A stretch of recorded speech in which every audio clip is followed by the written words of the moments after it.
Halo Infinite Co-op doesn't have online matchmaking, and I'm not really sure why this is a headline. So I wanted to discuss this with the Halo community and ask, is this a feature that has been standard in the game? Is this a feature that people were expecting to use? And should a feature like this even be added? Basically, every gaming outlet is running with the headline that the Halo Infinite Co-op campaign multiplayer beta doesn't have online matchmaking, and it won't have it in its final stages. So I'm going to read through the reports and just kind of outline my thoughts on this, and then I'm going to discuss it with the community. If you missed the stream, I try to put everything right here at the beginning so you don't have to go hunting for it, and then I discuss it for an hour or two with the live audience.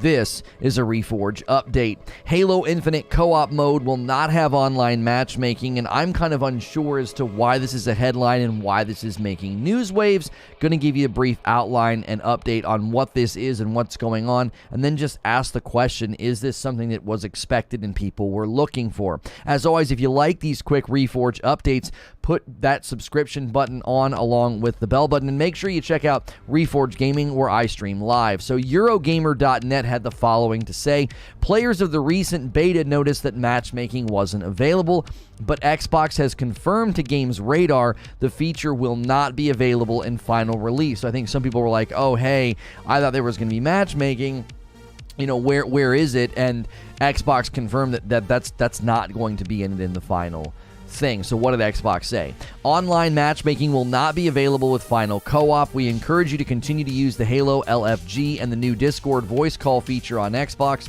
to find players to party up with as you continue playing the beta. Now, this was a headline on virtually every outlet. We're always looking for things to cover. We're looking like what's sort of making waves, what's sort of making news waves in the gaming community, and everywhere we looked was Halo Infinite multiplayer campaign beta does not have online matchmaking. So I just asked a pretty basic question. I was like, did that ever happen? Was that ever a feature? Now, it was actually really difficult to research this because it's a weird thing to search for. As soon as you start adding the word matchmaking to your search terms, it's kind of hard to research the old Halo games because they're just going to assume you're talking about multiplayer, because that's where most of the matchmaking takes place. So I'm actually curious why this was an expectation for a handful of reasons. I just don't think that's something that most people look for. Even in games like Borderlands that have up to 4-player co-op, the matchmaking was something that people generally stayed away from because it wasn't a very good experience. You didn't know who you're going to end up with. They might quit early. You also have to consider the fact that the game doesn't have drop-in, drop-out co-op, which I know that's a limitation that's probably disappointing to some players, but that would pose a significant problem with online matchmaking multiplayer, because if somebody leaves your game, what on earth are you going to do? I guess just continue on without them or go back and re-queue, because they can't just keep dumping people into your game. It's also, I think, something to look at with the Master Chief Collection.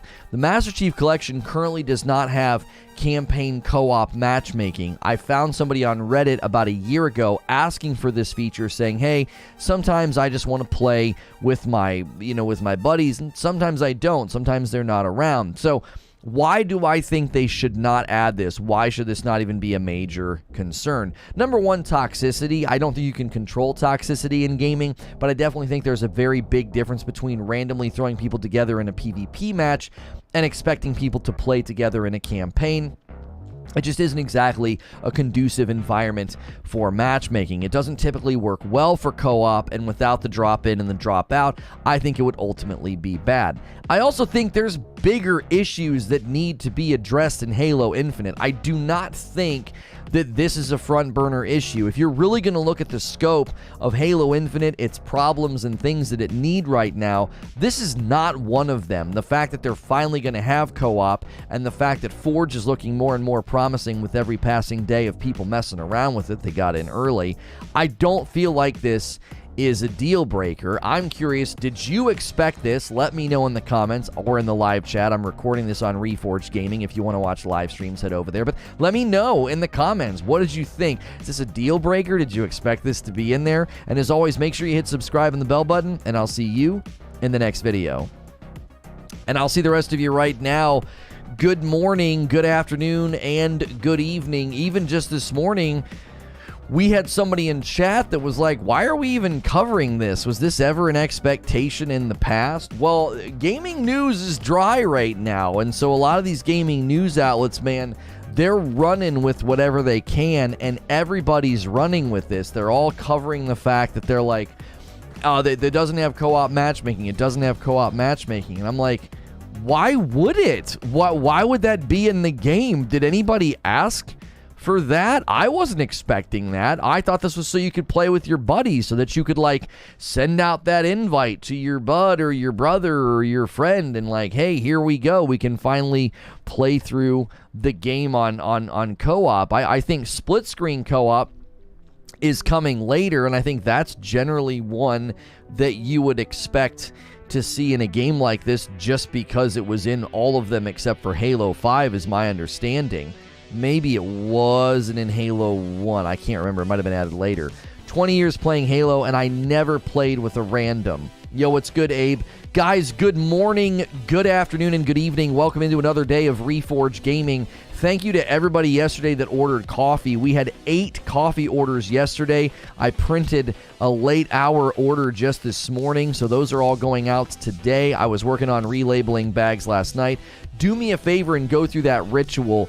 We have been having to sort of pick the best thing we think to cover and just run with it. And you guys have been showing up and really supporting, and it's super helpful when you're in live chat so you can see what everybody's saying.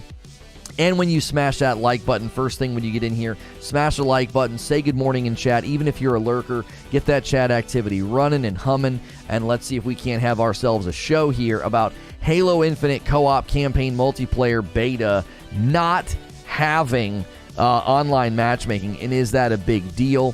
What's good, Willie? Good to see you in the chat. Why is co-op matchmaking needed? I don't know. I don't know why anybody expected this to be in the game.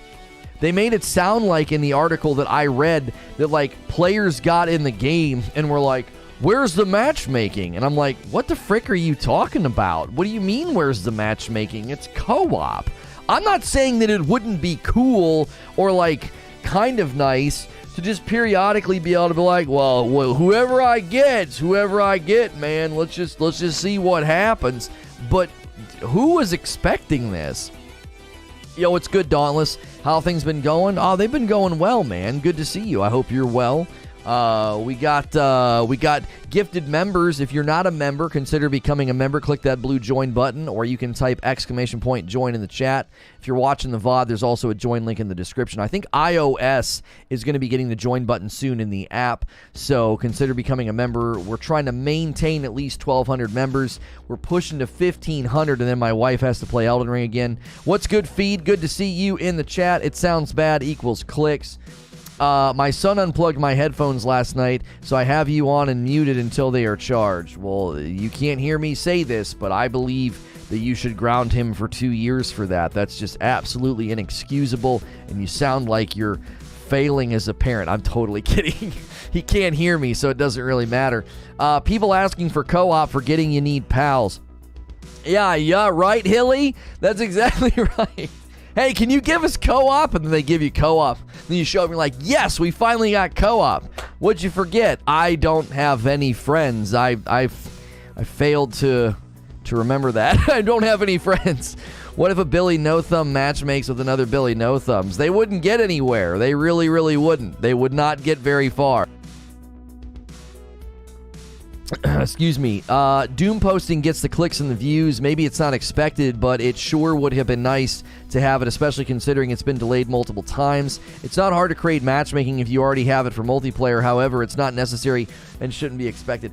I don't want to say it's easy to make matchmaking for this, because they even said they don't have checkpoints. They don't have the ability for you to replay the missions. You can't do drop in, drop out. Like, you basically have to play through the game linearly and like invite your friends along or whatever. Do you know what I'm saying? If you guys haven't done so yet, smash the like button, consider becoming a member, or order some coffee. We always celebrate the first coffee order of the day and the first member of the day, so who wants to be first? Welcome on in. We are covering the Halo Infinite co-op campaign, and it doesn't have matchmaking. Who expected that, I guess? Eugene says, it's not the absence of co-op for me. It's that it's going to be a year after release and it's just the same co-op they've had before, and I find it absolutely hilarious. Is it even the same co-op as before, Eugene? Because didn't they have drop-in, drop-out before? So that is a feature that is missing. That actually is something that will not be in this version of Halo's co-op. I'm fairly certain that up to now, if you want to do co-op with people, you could just drop in, drop out. Couldn't I just be playing and like invite you along? How are we here, honestly? Oh, how are we here, honestly? How can Halo, one of the most co-op played games of all time, how do we not have drop-in, drop-out in the latest game? Wait, it's worse? Yeah, that's what I'm saying. I think traditionally Halo co-op had drop-in, drop-out. This doesn't have drop-in, drop-out. Now, that may just be in the beta. I don't know if the drop-in, drop-out has been addressed or confirmed. Let me see if I can find if they've officially responded. Halo Infinite co-op drop in. Let's see if we can find any response and see if they've said anything. Halo Infinite split screen co-op is estimated to land in November. That's okay. That's not what matters right now.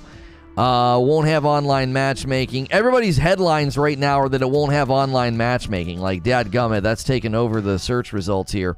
Halo Infinite Strange Campaign Co-op limitations explained. Let's see here if we can get an explanation from Game Rant on the issue. The co-op limitations. It will only be available as part of the beta, while the full co-op mode will be heading to Halo Infinite at some point in 2022. The actual release date still hasn't been confirmed, meaning that if fans want to play through Halo Infinite's campaign with another Spartan anytime soon, they'll have to do it in limited time beta. All hail Khaleesi, she's in the article here.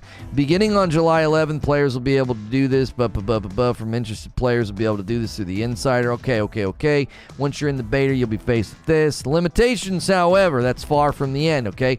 It will only allow for online co-op, so if you're looking for split screen, that'll be available later. One final is that progress won't carry over to the final release of the mode, so players may not want to get too deep into the campaign. That's fine. I mean, I guess that makes sense because it's an actual frickin' beta. Okay, so this article doesn't address the drop-in, drop-out. So, I can't... Can anybody find an article? Did they officially respond to this? Are they going to have drop-in, drop-out once the game finally does have campaign co-op? Or is this a beta thing? Is this... Have they said? I don't know. First look at Halo Infinite campaign preview, 4-player fire team, scaled difficulty, shared waypoints, skippable cutscenes, and more, according to WCCF Tech. I'm not seeing anything mentioned in here about if a player drops out, all players need to return to the menu to form the fire team again, no drop-in, to maintain session persistence. So yeah, you can drop out, but you can't drop back in, apparently, according to this. So I don't know if that's by design, if that's going to be in the final version or not. I don't know. I mean, I guess drop in, drop out isn't huge because, like Phoenix reminded me, most old Halos, you had to party up first and then jump into the first mission. I was trying to be charitable and give them the benefit of the doubt. Okay, does anybody know? Mission replay, like 343, I don't understand the technical code breaking math that allows this feature, but everyone else has managed this. I wouldn't protest it if they had it, but if they had matchmaking, I wouldn't touch it. It was never drop in, add to party up. Okay, I want to be honest. I think only drop in, drop out was in Halo 5. Most of the series you had to invite your friends and then start the mission. Okay, so that's not anomalous either. We need to be fair. I do. I want to be fair here. I don't want to misrepresent. Like, the main reason I wanted to cover this, I told Creature, I said, I think, are people expecting something that they shouldn't even expect? This doesn't sound like something... It doesn't sound like a reasonable expectation. If virtually every Halo up to now did not have campaign co-op matchmaking, then why did you expect it to be here? I don't think Halo has ever been drop in, drop out, says Sven. Okay, that's another feature then. I misspoke. I was assuming that you could just drop in with a homie while he was playing on a mission, but I guess it makes sense if you go look at the Master Chief Collection and the menu system and how it's set up. You're basically saying, hey, we're going to go do this. And then you go do it. It's not like, oh, what are you working on? Oh, yeah, I'm in the middle of this mission. Oh, let me jump in. You have to join your friend's lobby and then start the mission. Okay, so we can settle down on that one, Eugene. Let's not hit him too hard for that one. It's not been in the game up to now, so why would we expect it to be in the game? I think that that's fair. I do. Here's another question, says Quiet Shy. If it wasn't Halo, say it was another game, same genre, everything, would you want campaign co-op matchmaking? I personally would not. That's a good question, Quiet Shy. Let's see. Let's do a poll here. Halo Infinite. Halo Infinite co-op. I can't spell infinite this morning. What the frick am I doing? I got too many I's in there. Halo Infinite co-op campaign. Did you expect matchmaking? I just want to know, did you expect it? I don't care if you would use it or not. Did you expect matchmaking for Halo Infinite co-op campaign? That's the question of the morning. Because yeah, I don't know if I would if I would have expected this in any other game, Quiet Shy. Typically with co-op, you hit up your bud with an invite and then you go. Like, I don't know if I've ever played a game other than Borderlands. Are there other games out there where, like, if you want to work on the single player campaign with a buddy, right? So you take a campaign, it's designed for one person, and then you decide to take your buds with you. Have you ever played a game that other than Borderlands that had the matchmaking? Right? Where you just like, oh yeah, click the button and bloop. Now there's like built-in group finder in the Division, isn't there? Where you can be like, hey, I'm looking for people to run this thing. And like you hit up the computer and it like finds people. I'm thinking that's more like a group finder, is it not? It's not, I mean, I guess that's a version of matchmaking. If you expected it, you're a dum-dum, sorry, says Abe. Halo Reach is the only Halo that had matchmaking for the campaign. That was our finding, was that if you wanted to play Halo co-op and you wanted matchmaking, that was the one that seemed to have it. And it's really hard to research this because what you end up finding is just a bunch of forums and fans discussing it, right? Somebody's saying Returnal. That is true. You can matchmake for co-op in Returnal. That is true. Okay, that's a good point. That's a good point. Is that I don't know if that establishes. Division lets you have people drop in and help with the campaign. Yeah, drop in, drop out, I do think is a little archaic, not having that. I do think that's a reasonable expectation to be like, can't my buddy just join me? I'm going to get started and, you know, he's making a drink. You know, I'm going to get the mission started and get through the first checkpoint, and then I'm going to invite my buddy, and then he's going to drop in, and then we're going to go. I voted yes, but with the caveat that I didn't honestly expect anything good from 343 News, but I would have thought such a feature would be really cool. Xbox has the baked-in LFG, that is true. I've been sat here like an idiot thinking it's almost half past. Where is he? And YouTube just never loaded up the stream for me, so I have no idea what you just said. Oh, sorry. Yeah, I don't know why YouTube did that. We're having a decent start. It was a little slower start this morning when I looked at the chat. I was like, ooh, people might be a little burned out on the Halo doomsaying, you know? You're probably best off finding something more reliable and not broken to play. I actually have, you guys, we're not going to, should we get into the achievements, chat? Should we get into the achievements about how few people have beat the campaign? How few people have completed a battle pass? Have you seen this? Now, I did find some guys on Reddit saying that when they completed the battle pass, it bugged out and didn't give them credit. So we have to consider that. But I can't imagine that many people bugged out on the final mission of the campaign or on the final game. The one guy said like his game crashed. His game crashed on the final. So the Halo Battle Pass, he was completing it, and the final game that completed it, the game crashed, and so he didn't get the achievement. I'm like, how many people have had that experience? Have you guys seen these achievements? It's not looking good, honestly. It's looking real bad. It's looking real bad. An insanely small percentage of people have completed the Battle Pass. An insane small number of people have beat the campaign. Like, I couldn't believe it. I was like, wait, what? This, not, what, huh? The one thing that people praised? And this is how many people actually competed it? It's way down there. The first Battle Pass gave an achievement, but the second one didn't. This is literally just an achievement for completing a Battle Pass. Just one. Just one Battle Pass. Do you want to hear? Where's the number? Okay, That's completed the campaign. We'll talk about that in a minute. That's completed the first campaign. Okay, here we go. Here we go. So this is alarming. Okay, this is alarming. I'm not trying to bash the game. I'm not. I'm actually somewhat defending the game today.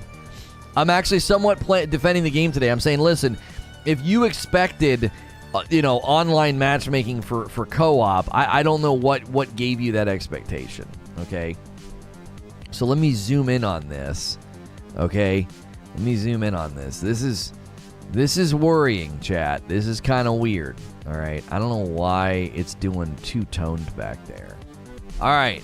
So this is battle tested. Whoever this was, they earned this on, January 14th. It says battle tested. Completed a battle pass. Completed a single battle pass. Only 2.4% of gamers unlocked this. Okay. Now, it's my understanding is that percentage is of the people that installed the game, correct?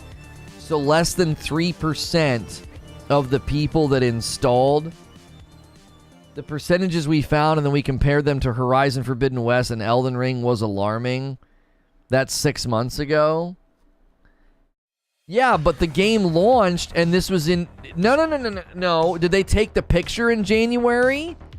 No, they unlocked it in January. We don't know when this screenshot was taken. The person posted this on Reddit just recently, so I'm assuming he went in and can anybody else can go take a picture of this right now, right?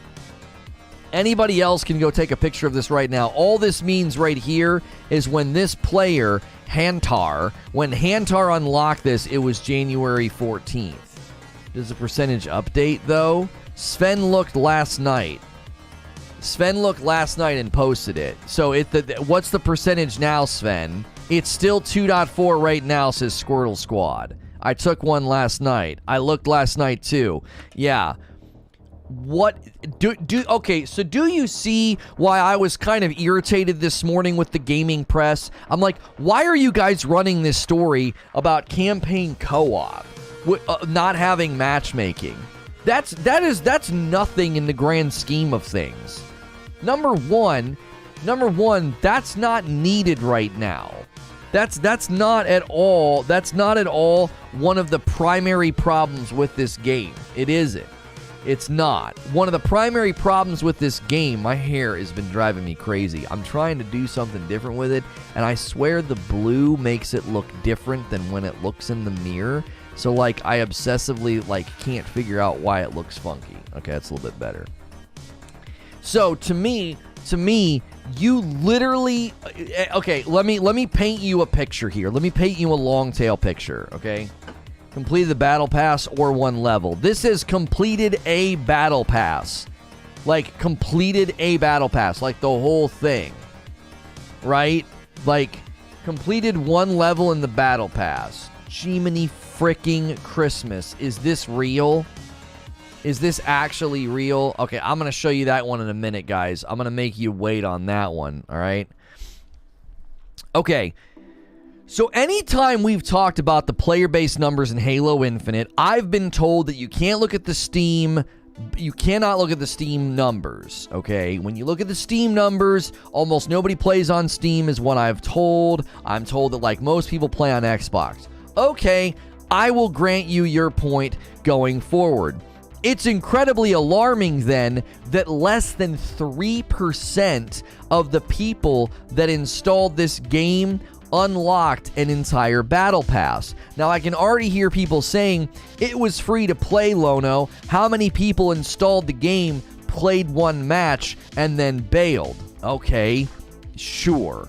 I can give you a number according to the same achievement percentages. If the number of people that completed one level of the battle pass, this is called humble beginnings, the number of people who have completed just one level of the battle pass is 38.2%, less than 40.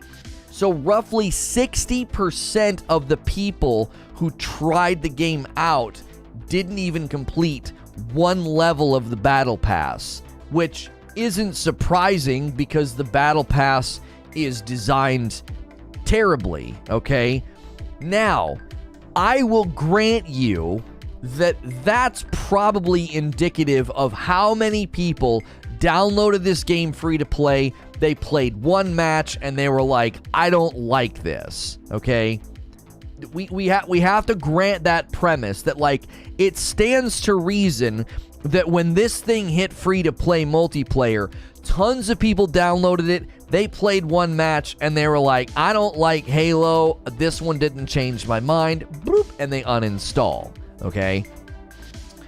But the fact that 3% actually completed the battle pass is even worse, because if you think about it, that means approximately 40% of the people that installed this game got a level on the battle pass. 40% roughly. And roughly 3% of all the people that installed actually went the distance and completed the dadgum thing. This is why when I look at the gaming press talking about, like, Halo Infinite co-op campaign multiplayer doesn't have matchmaking, I'm like, who the frick cares about that? That's not been in the game up to now. Worry about bigger issues. This is a bigger issue. This right here. 3% of how many? I don't know, Hilly. However many people installed it. Yo, Babbling Bike, our first new member of the day. Enjoy the dope badge and emotes. You are dope and deserve dope stuff. Welcome to Reforge Gaming as a member. Remember to get in the Discord. We do members content every day, and every Friday night I do a stream with my wife. This Friday night is community game night. You don't want to miss community game nights. We've done Halo in the past. We're doing Fall Guys this Friday. I don't care if you don't like Fall Guys. Just install it. It's fun. It's free. We do private matches, so you're not dealing with sweaty, crazy lobbies online. You're playing with us. We're having drinks. We're having laughs. It's members only. So make sure you're in the Discord, because YouTube doesn't do a great job of alerting you when we do members-only content, and the Discord is a way to ensure you never miss any of that content. We have an announcements room in there. You just have to make sure that announcements room can ping you. I ping you roughly 2 to 3 times a day when we're doing stuff here on the stream.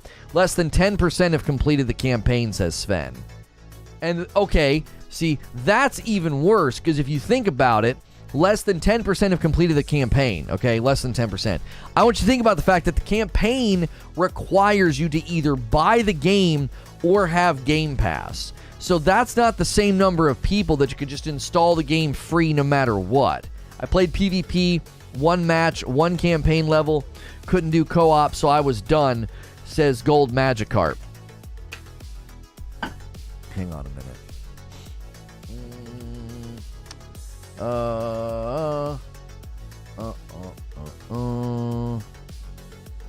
Yeah, it must be somebody else. There was somebody in the Destiny community with that name. Must not be you. I was like, wait a minute, that name seems familiar. That could be 300 or 300,000 people completed the pass. I would imagine closer to 300. What's good morning, Sky? How are you? When's the next Fall Guys event? Well, the community game night is this Friday with us. If you want to take part, you need to be a member, so click join, and that is me. Wait a minute. Really? I feel like there was a gold Magikarp that was really, really nasty to me and about me. Maybe I'm thinking of somebody else. You're here, so I must be thinking of somebody else, unless you've had a change of heart. Those campaign numbers, I think, is a direct reflection of no co-ops, says Creature. I think a lot of campaigners are waiting for co-op. Yeah, less than 10% completed the campaign, right? So how many people were like, yeah, bro, that was not me. Okay, I must be thinking of somebody else. I think people like to use Magikarp in their name because, you know, Pokemon. I think a lot of people might have started the campaign and they were like, I'm going to wait to play with my friend. I'm going to wait to play with my brother or my cousin or whatever, right? He's just playing nice now. You have to lower your guard before he attacks. Yeah, he's acting like a Pokemon. That's how he gets me to take my defense down, Abe. I'm not playing unless I'm playing at co-op, says Realm. Careful, he may evolve into a red Gyarados. He's being true to form. I finished a campaign, but all my friends are waiting for co-op, says Def Leopard. I installed Halo, played 5 minutes, and uninstalled on my Xbox Series X. It's still in my games list with 0 achievements with no options to remove it. Yeah, you downloaded it and played it. You know what I'm saying? Next Halo talk needs to be about how many people complete the campaign after co-op was released. It's not a bad idea, Butters. Me and my bro both beat on Legendary solo, and then we're waiting for co-op to beat it together again. I got 3 to 4 levels on the free pass and didn't get the achievement. Did you have to buy the pass for the achievement? Oh, so Striker1 is saying he got 3 to 4 levels on the pass but didn't get the achievement. Wait. So does it only count if you buy the battle pass? I wonder if that's true. I wonder if they jacked up their own achievements and, like, you don't get anything on the Halo Battle Pass unless you actually buy it. So they actually tanked their own achievement numbers by doing that, because that means all those free-to-play players that have spent $0, they likely completed levels of the Battle Pass and got no credit and got no achievement, because if you have to actually buy it. Seems reasonable. It seems like a strange achievement if you ask me, because it literally says completed 1 level of the battle pass. So it's not a battle pass if you don't spend money, then what's it called? That means people that bought refuse to even play it out. Well, no, what it means is that people that bought are why the percentage is so low. How many people bought the battle pass? Do you see what I'm saying? Wouldn't be the first time a game made itself look bad with their own achievements. Yeah, pay to win trophies, paying for colors and achievement. Welcome to Halo Infinite. You gotta pay for the color blue, and you gotta pay for your achievements. Suck it. Reasonable as far as what's happening, not that it's reasonable to hold back achievements. Well stated, Colin. Yes, it's that's a reasonable explanation, but it certainly isn't reasonable to do that. Sea of Thieves has an achievement for going to sea. Less than 25% or something have something like that. So what happened with Sea of Thieves then? Are people literally buying a game called Sea of Thieves and just staying on the land and what, drinking? What are they doing? Gangs with a 10 spot. Gonna be in Frankfurt this weekend. Need food recommendations. I couldn't tell you what's in Frankfurt, my friend. I am not a Kentucky expert. I'm in Louisville. If you came to Louisville, I could tell you where to go. I don't know what in the frick they got in Frankfurt, gangs. I would strongly encourage you to use Yelp or some other thing and go to local restaurants. Don't go to any chains. If the local restaurants have good reviews, you're gonna have amazing food. Local food in Louisville's amazing. I don't know how it is in Frankfurt, but speaking of achievements, I'm close to 100% on Valhalla, and all the DLC missing 3 or 4 achievements. Gonna be 100% soonish. Jeepers creepers, that's a lot of dadgum work. You can skip the cutscene that grants the achievement. Okay, wait. So Sea of Thieves created an achievement that you don't get if you skip the cutscene. That's spectacular. That is so spectacular. Never go full, chat. Never go full. It doesn't change the fact that only 5 to 6% of the players that bought the pass finished it. Well, wait. Oh, so you're boosting it up a little bit. You're saying around 5 or 6% of the people that bought the battle pass finished it. I don't know where you're getting that number. Who wants to play a campaign with randoms? That's what I'm saying, Doom Reaper. If you're just tuning in, the Halo Infinite co-op campaign multiplayer news. It's such a mouthful. So we did some search on this, and that's what people are calling it. Who is doing that? Who is saying that? Halo Infinite co-op campaign multiplayer. It sounds like a bot is just spitting out random words. Anyways, just to give you a recap if you're just tuning in. So what happened was we were looking for something to cover, and I was like, why is every news outlet zeroing in on the fact that Halo Infinite doesn't have matchmaking for co-op campaign? And so we started doing some research, and we were like, it seems like no Halos have had it, other than apparently Reach had it, ... maybe, we think. The Master Chief Collection doesn't have it, and they've been asking for it. So my contention was there are bigger problems. This is a bigger problem. Less than 3% of the people who have bought a battle pass have completed it. That's an actual problem. That is a huge sign of an unhealthy game. Who cares about campaign co-op matchmaking? If you're going to play Halo Infinite co-op, you probably have somebody that you're going to play with. You're not going to be like, oh shoot, can't do it. I forgot to bring friends. Matchmaking would cause so much of a troll storm in a campaign. That's what I said. Slow news day, dogpile on Halo. I'm not even a Halo guy, and it just seems silly. That's what I'm saying. And the sad part is, we had to join the dog pile to talk about it. Like, I had to put it on my thumbnail. I'm like, with a question mark, like, who cares about this? I couldn't put that on the thumbnail. Like, Halo Infinite campaign co-op, no matchmaking. Who gives a, like, I couldn't put that on the thumb. There's not enough space. I had to just be like, all right, we kind of have to do what everybody else is doing, so I can be like, no one cares about this. This isn't a story. This isn't breaking news. Breaking news. Halo Infinite will not let you ride on a hippopotamus. And this was a feature that, for whatever reason, wasn't added to the game. Unsurprising, it is not present in any of the previous Halo games. And yet here we are. And I'm delivering this report live to you on the internet. Like, it's not a feature, right? B41 thanks for that coffee order, my man. I printed it this morning. You should have got your email. It'll go out with the orders from yesterday. You rounded us out to 8 orders, and I appreciate that. I like those. I like having an even amount of coffee orders. We've had one new member today and no coffee orders yet. So get those coffee orders going, get those members going. Sven says, my guess is folks haven't even finished one level because if you remember when the game first launched, the XP progression was completely broken and you could only get XP through dailies or weeklies. People realized how hard it would be to level even one level and they uninstalled. Now, but people are telling me, Sven, that you don't get credit for the achievement if you don't buy the battle pass. There's somebody in chat right now and he said he got to 3 or 4 levels and it didn't give him the achievement.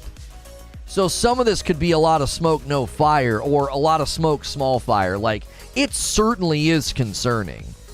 It certainly is concerning that, like, holy moly, even if we account for the people that aren't getting credit because they didn't buy the battle pass, it's still unbelievably low. See my math above, it makes it worse, in my opinion. People that were financially invested stopped. All right, hang on. Eugene is saying, I'm assuming if 40% completed level 1 and only 2% completed the pass, 2% of 40 equals 5 to 6. Of all the people that bought the pass, I'm giving them the benefit of the doubt that if you bought the pass, you finished at least level 1.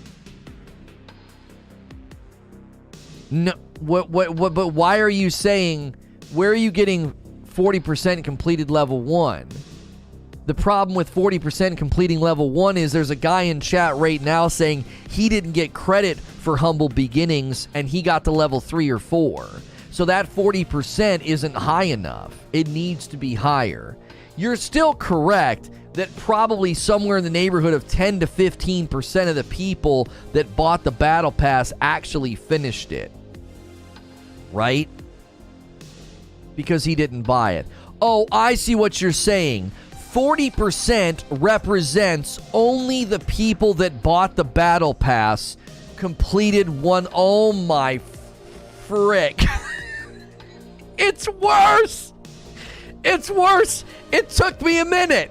I haven't had enough coffee. Holy frickin' moly. That means, oh my gosh. Okay, that means, oh my gosh, that only 40% of the people that okay, hang on. 40% of the people that downloaded the multiplayer and installed it actually either they had to buy the battle pass and then they did level 1. So few people even did that thing. It's actually worse They bought the They bought the battle pass. But wait. Is it worse though? Hang on a minute. Wait. Because there's people that downloaded it for free and spent no money and actually did the first couple levels of the battle pass. Hang on. Are we sure it's worse? I'm just double checking. I don't want to get ahead of myself. I'm tempted to be like it's not. There is a free reward track. Yeah, but they don't get credit for the achievement on the free reward track, which would drive that 40% down. They were financially invested and they quit. I see. Okay, I see. It's this number that matters. 40% of the people that downloaded this game bought the battle pass and completed one level. That's the headline. 40% of the people that downloaded Halo Infinite multiplayer bought the battle pass and completed at least one level. And then only 3% of the community actually finished the battle pass. Now, there are some people that say they got a glitch at the end. They glitched out of their final match and it didn't give them the achievement. So there's a margin of error there. People not getting the battle tested achievement, which is completing an entire battle pass. So yeah, it's worse. Roughly, listen, that 40% is actually a good number if you think about it. Seriously. I'm not trying to put lipstick on a pig here. If that 40% is actually a good number, that means out of all of the people that downloaded the game totally for free, 40% of those people paid for the battle pass and did at least level 1. That's actually a pretty good number of people. It's the fact that they didn't complete the dadgum battle pass. It's like they just stopped or they just gave up. You know what I mean? Yo, a 7-month milestone for Ratchet. Good morning, chat. I'm a game blogger, and I want my coffee to melt like it's common in 2022. I know no one else expects it, but come on. There you go, Ratchet. Thank you for hitting that milestone and renewing. Guys, if you're enjoying the show this morning, do me a favor and hit that subscribe button. I am a safe for work broadcaster. I do a talk show like this multiple times a day, Monday through Friday. People treat me like video game radio. They throw me on in the background of their day, and you can too. Hit subscribe, hit the bell button so you don't miss our content. Consider becoming a member. We do members content every single day, and it's totally free to smash the like button, and it's totally free to subscribe. The only thing that costs you money is if you want to become a member or order some coffee. The coffee's been doing really, really well, and it's not a sponsor. This is ours, okay? I prefer you order coffee or become a member instead of me running ads all the time, because that's what YouTube wants live streamers to do, because that's typically the YouTube way, there's an ad beginning, middle, and end of a video. We don't do that, because this is a live environment. I bought the battle pass. I stopped a couple of months ago at level 70. I didn't finish it. I didn't finish the thing. Is that 40% of all players that bought and completed level 1, or 40% of only those that bought? Okay, so the way achievements work and lurk, it's 40% of every person who installed and booted up the game. Right? Is there no time limit on the battle pass? There's no time limit.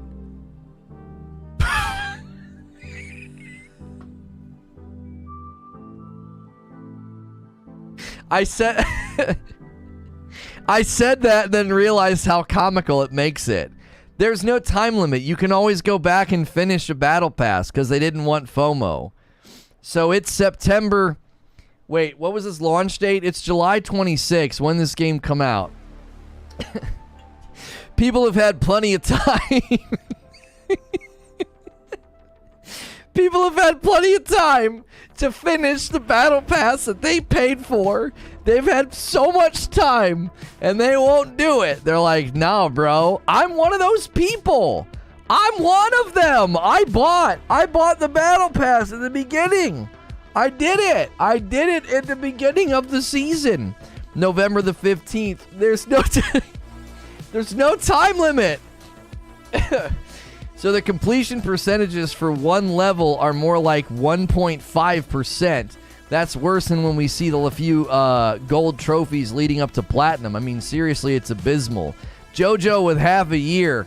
Golly frick, this should have been our headline this morning. Halo Infinite, it's worse than you thought. Thank you, JoJo, for hitting half a year of membership, man. Jiminy frickin' Christmas. Jiminy Christmas. It's like, yeah, Halo Infinite co-op campaign multiplayer. It doesn't have matchmaking. Who gives a frick? It's worse than that. That's nothing. I stepped up and I fixed it. Here's a quote again. Good morning, chat. I'm a game blogger and I want my coffee to melt. Like, come on, it's 2022. I know no one else wants or expects this, but come on. Okay, Sven said something. Hang on. It's easier for me to scroll up than to click on that. But Lono, that's terrible. You can't even unlock the achievement unless you spend the money on the pass. The achievement is literally locked behind a paywall. Right, like, I honestly wish they wouldn't have done that, because then we would get a really, really clear picture of how many people booted up this game and actually got that first level on the battle pass and then just completely walked away from the dadgum game. You know what I mean?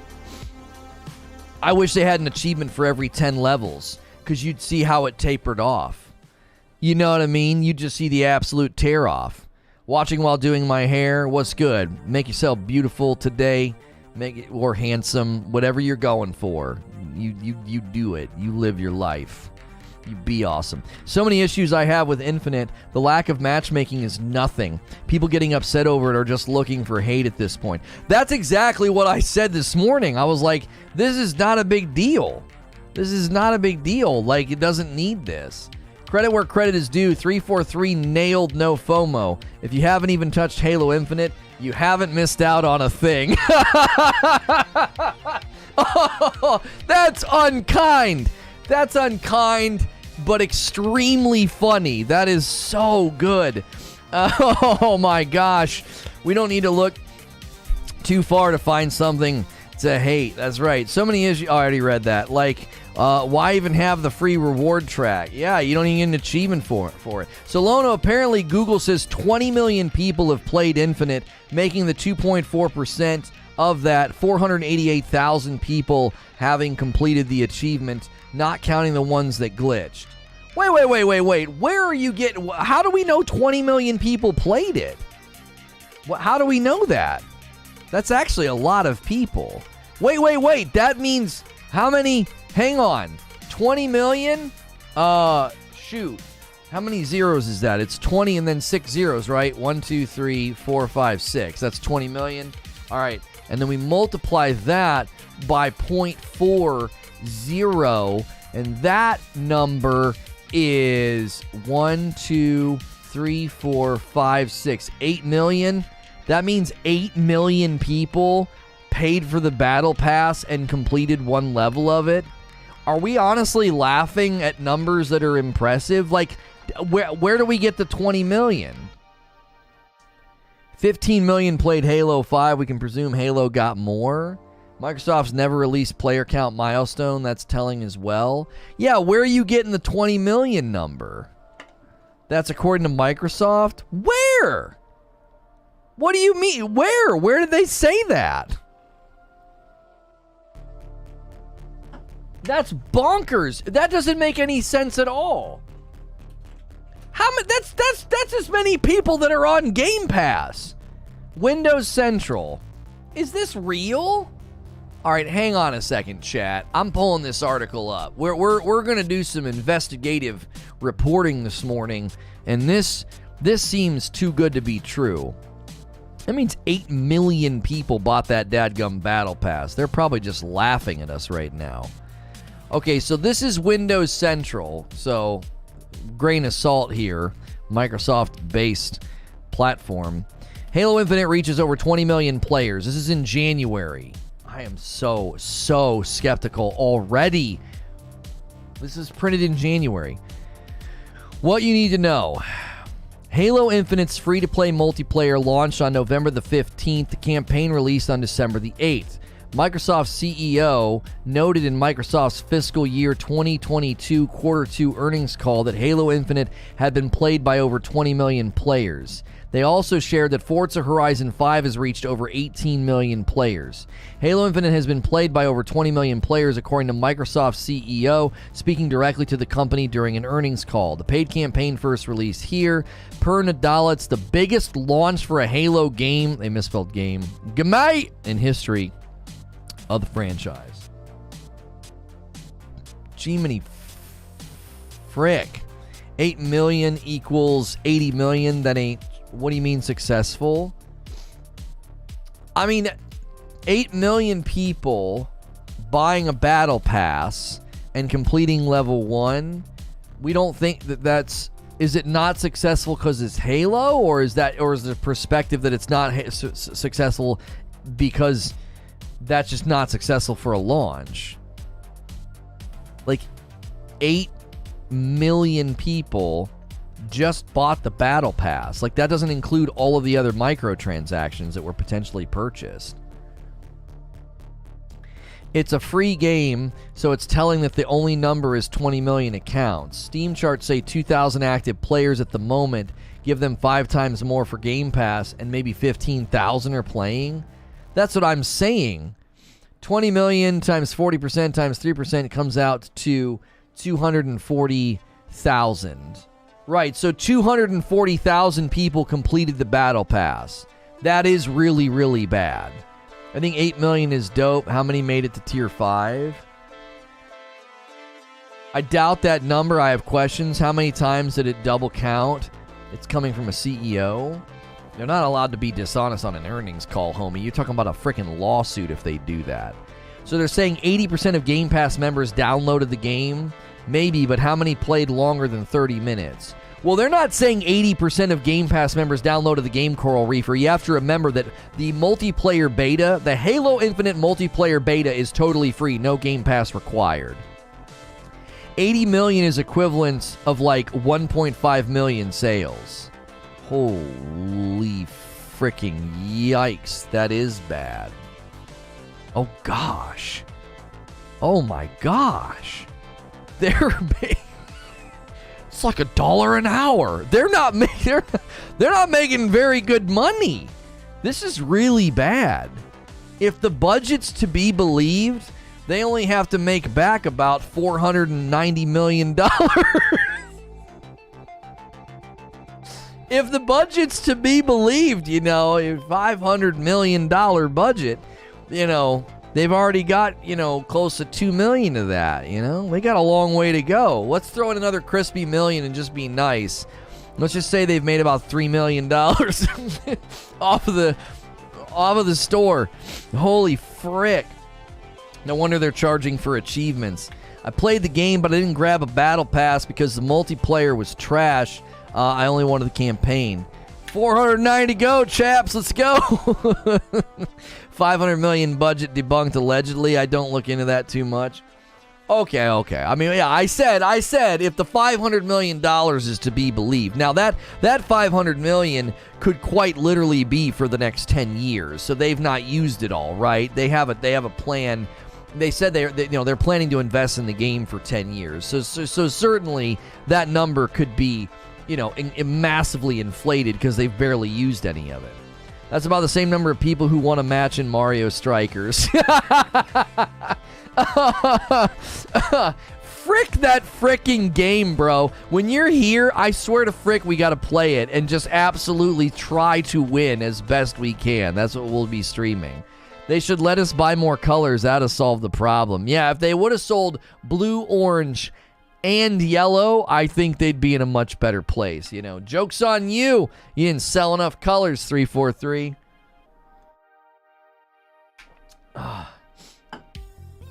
If I was them, I would make Forge a part of the full game, not the free multiplayer portion. How will they release it will be interesting. And Lono isn't in either group. That's right. I have it. Yeah, I have it. Guys, I got to get this off my chest, There'll be a twit longer later, and this is a public This is a public statement that may ruin me, but I have not completed the Halo Infinite campaign. I have not completed the Halo Infinite Battle Pass. And I haven't won a game of Mario Strikers. May God have mercy on my soul. They've memed themselves. Like, I can't do worse than they've done to themselves. Should the color palette be free or earned in games? I mean, in general, Gold Magikarp, if you want to sell certain colors, that's fine. Like, I think Fall Guys does a really good job at this, you know? They have, like, really crazy awesome outfits you can buy, and then you earn the kudos for playing. You can use kudos to buy colors and nameplates. You know what I'm saying? What? Unsubscribe? Yeah, I know. I just... That's how quick a career can end in this game. You know what I'm saying? Mario Strikers is hard AF, but I have fun.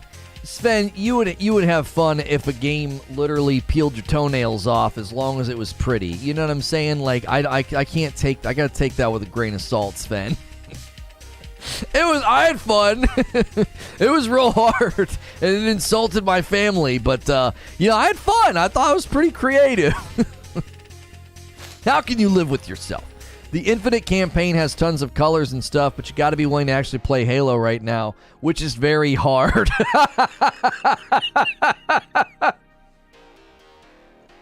I love how that read. That was perfect. It was like, here comes somebody willing to defend Halo Infinite. Somebody's like, well, they charge for these colors and stuff. And he's like, well, the Halo Infinite campaign has tons of colors, and you got to be willing to play Halo. Which is very hard.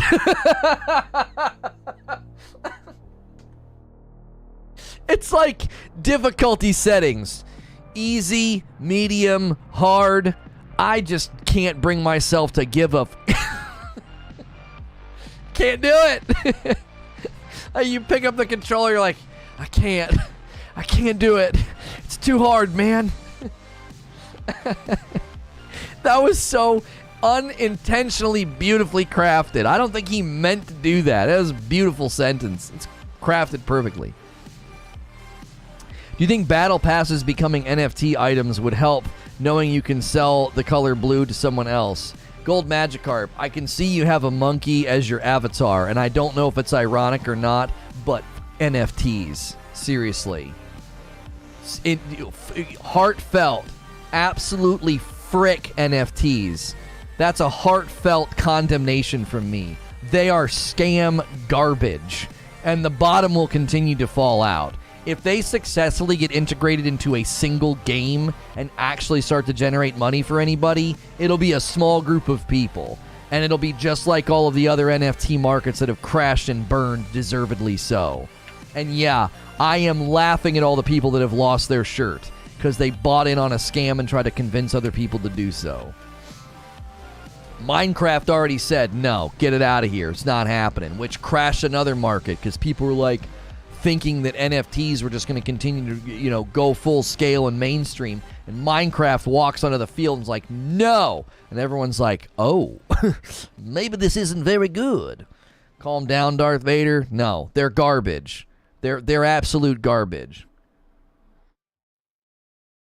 You got your monkey in a free giveaway? That's fine. That's fine. I'm just letting you know. I have absolutely no compassion or sympathy for NFT markets or people that have lost money on NFTs. I don't give a absolute, like, the smallest amount you could care about something. I don't even care. They deserve it. People have been saying for years People have been saying for months that it was garbage, that it was a scam, that it was a freaking pyramid scheme. And all these people kept telling us, you don't get it, you don't get it, you don't get it. And it was like, in Looney Tunes where the trap door goes kaplunk, and the person's like standing there and doesn't realize it for a few seconds. That's what it was like. It was like, you just don't get it. You don't get NFTs. Woof! And then they fell right into the hole, right into the chasm. Just all those markets just crashing. I don't get them because you could just creek shot them, screenshot them. Creek shot. When a Southern boy comes in the room and he says screenshot and his phone's like, I bet you meant creek shot. You know what I mean? I don't get them, man. You just creek shot them. Man, use them later. Print them out, put them on your wall, you know? It's better than a deer. You just get that little monkey, man. You just creek shot it. Creek shot means you basically take a real quick swipe, you know? You take a bucket down the creek, and you just creek shot. And you get whatever comes out the water, it's yours. That's the rules here in town. You know Southern boys using the phone. Creek shot. It's crick. Shut the frick up, Butters. It's creek. A crick is significantly smaller than a creek, okay? A crick can be easily jumped over in a single bound. Well, maybe not for you. You know, I don't know how unathletic you are, but a crick is smaller than a creek. You understand me? Don't you cross me. Don't you cross me, boy. I'll tell you. I'll teach you. I learned you today about a crick. Magical fat guy hitting an 11-month milestone. Thanks for coming back in almost an entire year. Guys, we just hit 1 hour on the broadcast, which means YouTube tells me that I should run some advertisements. Instead of running advertisements and disrupting the show, we support the show with paid memberships and coffee orders. So roughly on that hour, I like to remind you can click the join button. Magical Fat Guy just renewed his membership. You can jump in as a brand new member. You can gift some members, or you could be the first coffee order of the day. So yeah, NFTs. Let me go back and answer your question more calmly. I despise them. I can't stand the fact that companies keep doing it. GameStop decided to go full. GameStop decided to go full. And so here we are selling pictures of a dying person. What in the heck? If NFTs were to come to Halo Infinite, it wouldn't make a difference. It would just expedite the game's death. You know what I mean? I got my monkey for free too, says Eugene.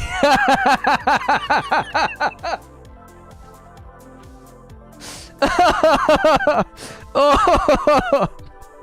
Eugene's avatar game and humor is fantastic. It really is.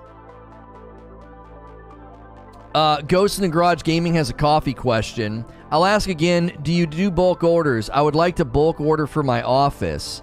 If you would like to do a bulk order, Ghost in the Garage, can you start talking with Creature? I have the ability to do a bulk order. And I'm sorry I missed your question. I'm not trying to ignore you. We're talking Halo and chat's moving and we're having a good time. First 5 gifted members of the day. There it is. Ryan says, hey, it's been an hour. Let's gift some members. Loot, my man Loot got one. What was your name on Sony? Was it Shogun? It was something like that. Anyway, Jackorama, Malcolm, Happy Raging Matt, and Elu. Guys, if you just got a membership, you really want to get in our Discord so that way you don't miss out on members-only content and all your members' perks. Yeah, reach out to me in Discord. Yeah, Creature's right there in chat. If you're trying to do a bulk order of coffee, we're open to that, but reach out to Creature in Discord to try to work that out. Because we'd have to get a special... We actually have boxes we could ship to you in up to the shape of the box. I think it's 3, 9, 12. I think each box has 20-something bags. So I think at most we could probably work out a deal where you could order 20, and it would be like a box, it'd be like a case. If you want to do that, Creature can try and set that up. We could repurpose the boxes that they ship them to me in, and I could ship to you. But you got to talk with Creature. I have no problem supplying your office with coffee if you want to do that. So... don't start a trend. I mean, listen, it shows up on a skid and we have boxes that hold 20-something bags, so I don't care. In the States, you have 295 available. I'm wanting to buy all of them. Come on. Quit messing around. I couldn't let you do that because we can't get with the turnaround time when I need to reorder. The turnaround time on reordering, I don't have the ability to order it fast enough. we'd have to limit you to, like, I don't know. Creature will have to do the math and limit you. Because when we reorder it, the turnaround time takes a while. It's like a 4 to 6 weeks turnaround time. Shipping's crazy right now. Freight's crazy right now. So I couldn't let you do that because I'd be sitting here with no coffee to sell for however long. So we'd have to limit you. Creature will have to negotiate with you if you're genuine and you really want to do it. You know, because you got to understand, there's scammers out there, man. There's scammers out there. And it'd be real easy for you to do that, leave us holding the bag, and then we re-upped on coffee that we didn't need. So, please let the gaming and tech community know about Microsoft's 18-month contractor policy. I mean, homie, I've covered that up one side down the other. Jake, let me show you something. Do you want to see something? I didn't put it explicitly in the thumbnail, but homie, I have 100% covered that, and I laid the blame at their feet, right? Right here. If you go to my VOD, you see this thumbnail right here? It's Halo Infinite, who's to blame? This video right here, I cover exactly what you're talking about. I talk about how I think Microsoft's more to blame for the state of Halo than 343. 343 certainly deserves blame, but I place a lot of blame on Microsoft and their policy. People are ticked there's no matchmaking for co-op. Brah, Reach had it and it was a terrible experience. No other Halo game had it. Reiku, I said that in the first 5-minute open. I said, I don't think this is a reasonable expectation. The previous games didn't have it. You know what I mean? Get the message out to other tubers. I'm sure other people have covered it, homie. Hey, good to know you're on your coffee business tip on the reel. What you mean? Do you have a chat option on your website to talk to Creature? No, you need to get into the Discord. If you want to talk to Creature, get in the Discord, go to the general chat and say hello. And then he'll chat with you. I mean, I don't know who you are. The odds of somebody genuinely wanting to come to my channel and randomly find me and literally buy all of my coffee, I just think that that's abnormal. You know what I'm saying? I don't know. It's you have that kind of capital laying around, you know what I'm saying?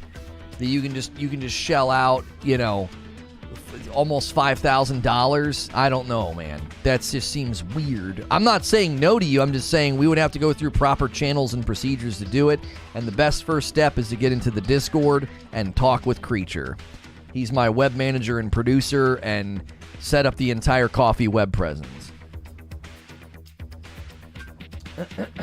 Get this into the Minecraft community. Nobody covers this. No wonder why Microsoft is buggy and kills franchises.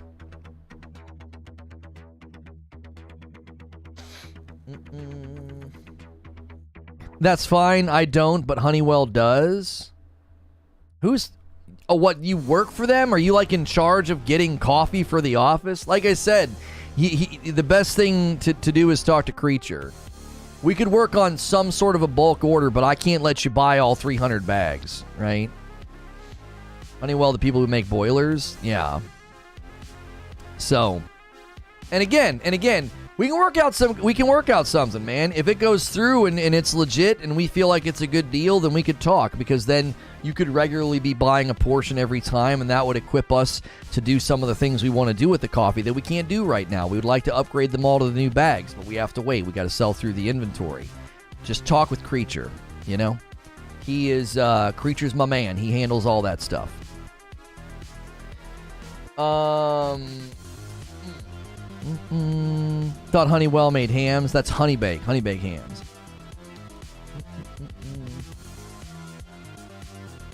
Could be a huge sell, one step closer to select. It would put us into a really, really great spot if we found actual businesses that wanted to do it. You know what I mean? It would put us into a really, really incredible place that we've considered and we're open to, but it has to be handled properly, not while I'm streaming and talking to chat on YouTube. This is just not the time and the place for it, you know what I'm saying? Who was the one who made up the first angry post about it? Like it's stupid. Who has never had matchmaking in co-op? They tried Reacher. You want to see? Right? You want to see? Look at this. All right. Halo Infinite co-op. I'm just doing a search for Halo Infinite co-op, and look at the news feed. Look at the news feed on Google. IGN, Halo Infinite campaign co-op won't include online matchmaking. Halo Infinite won't have matchmaking for campaign co-op. Halo Infinite campaign co-op won't support online matchmaking. Halo Infinite co-op's campaign won't have online matchmaking even after leaving beta. Halo Infinite co-op won't have online matchmaking for some reason. For some reason, PC Gamer getting a little jab in. Halo and like I've said, what did I say when PC Gamer covered Starfield? PC Gamer seems to be less friendly with Microsoft properties for some reason because they don't need to stroke the console boys. So, not surprising that PC Gamer took a jab because they took a jab at Starfield as well. They're the one that said it was ugly No Man's Sky. Halo Infinite co-op mode won't have online matchmaking. Halo Infinite won't feature matchmaking campaign co-op. Halo Infinite campaign co-op will not feature matchmaking. Xbox says just use Discord. Games Radar. Halo Infinite campaign co-op won't have online matchmaking. Xbox suggests just using Discord. So there you go. There you go. Now, the reason we ran it is because gaming news is dry, and I wanted to be like, this doesn't matter. Like, sure, I'm doing the same thing, right, with my thumbnail and my title, kind of, right? Like, I love the fun, for some reason, headlines. They touch my soul. Creature and I, every once in a while, will just have a good laugh about the one. His favorite headline is, for some reason, Ubisoft is still working on Skull and Bones.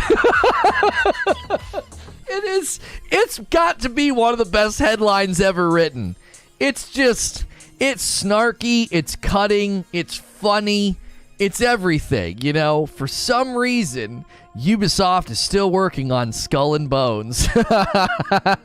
That's our favorite. That's our favorite headline in all of our years now of covering gaming news together. It's one of the best. Please do a video with some ordinary gamers. If you get enough people on the Microsoft, we'll have to change their exploitative contractor practices. Jake, I appreciate your heart and your passion, but like I'm not able to make waves like that, my friend. I'm not. I suppose I could be a little bit more forthright in my coverage and in my thumbnail and be like, Microsoft is to blame for Halo Infinite, and then try to get a ton of people to know about it. But like, I don't know, homie. I'm doing best I can just to make sure I'm covering and growing my channel in general. Like, I can't go on like a Microsoft whistleblowing campaign. Listen, this was major headline news, by the way, Jake. I think you're forgetting something. You're forgetting that Bloomberg ran this story, and Jason Schreier leaked the fact that, according to estimates, 343 staff was 50% contractors and had the 18-month attrition rates. Like, this was reported on by major outlets, my friend. You know what I mean? It was. Mario Strikers. Lono. Yeah, there you go. A good Thanos meme. A great Thanos meme. Best way to get my attention, Derek, in the Discord is to do live stream chat. The members chat I don't see while I'm streaming. I have live stream chat pulled up. So if you want to do a joke like that in the future and you want me to see it, put it in the live stream chat, which you have access to as a member. Have you been following the Forge leaks? You can create Call of Duty zombies in Forge. If anything will save Halo, it is Forge. I literally saw somebody tweeting that. They're like, somebody said, I'm seeing better maps and creativity from the community with Forge than we've seen from 343 since the game launched. And I thought it was pretty harsh, but I had a really hard time disagreeing with it.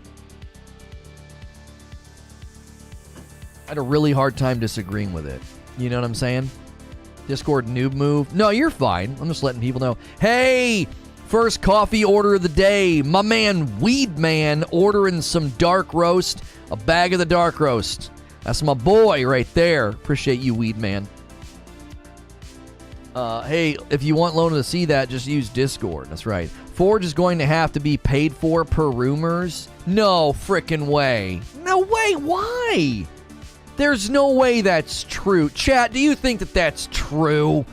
There's no way they're going to charge people for Forge. Microsoft isn't changing an almost 20-year-old policy because some negative game headlines. That's right. Sven says not in a million years. I pray that 343 will take community-made maps and make them competitive maps and actual in-game maps and just delete theirs. That was a jab at Microsoft. Yeah. Just use Discord. The rumor is they want to monetize Forge somehow. I tell you how they're going to monetize Forge. One word. I'll give you a hint. It's the name of a game. There's a game out there. I'm telling you right now, who's going to get the guess right? How do you think they're going to do this? There's a game out there, and other companies are taking notice. How do you think they're going to do it? I'll give you one word guess. Battle Pass is 2 words, Abe. Try again. Justin got it. Justin Kidder. Roblox. Ding, ding, ding, ding, ding. We have a winner. Roblox is how they'll do it. They will let you, as the creator, monetize maps and modes, and then they'll take a cut. That's how they're going to do it. That would be my bet. If I'm a betting man and I put chips on the table, I'm sliding them over to Roblox. How's 343 going to monetize Forge? Roblox. That's how. Unreal Engine 5 Fortnite editor is going to be pushed out, and they're going to let people do the same dadgum thing. They're going to let people do the same thing. So I could see, honestly, I could see Fall Guys doing that. I literally could see Fall Guys doing that. Like, if some guy comes up with an amazing circuit of courses and you want to have access to it, they might even let people design their own rewards in Fall Guys, and then you could spend money to get access to his circuit and his rewards, and he gets a cut, and Mediatonic gets a cut. Let's go. Double punctuation in the last sentence of Reforge description, just FYI. Double punctuation. Oh, the exclamation point period. Okay. Not a huge deal, but a good catch, guy. Thank you. Not like website breaking. They don't charge for the maps, though. They charge for the micros the creators make. You shut your mouth. You always make predictions, and they happen. We don't need this crap happening. Smack that like button like it's an NFT. That's right. That's right. If you guys have been enjoying the show, let me just do a brief, hello to anybody new. This is Reforge Gaming, if you didn't catch that with the branding everywhere. Everybody calls me Lono. It's a daily talk show, and it's safe for work, so a lot of people throw me on in the background like a radio show or a podcast.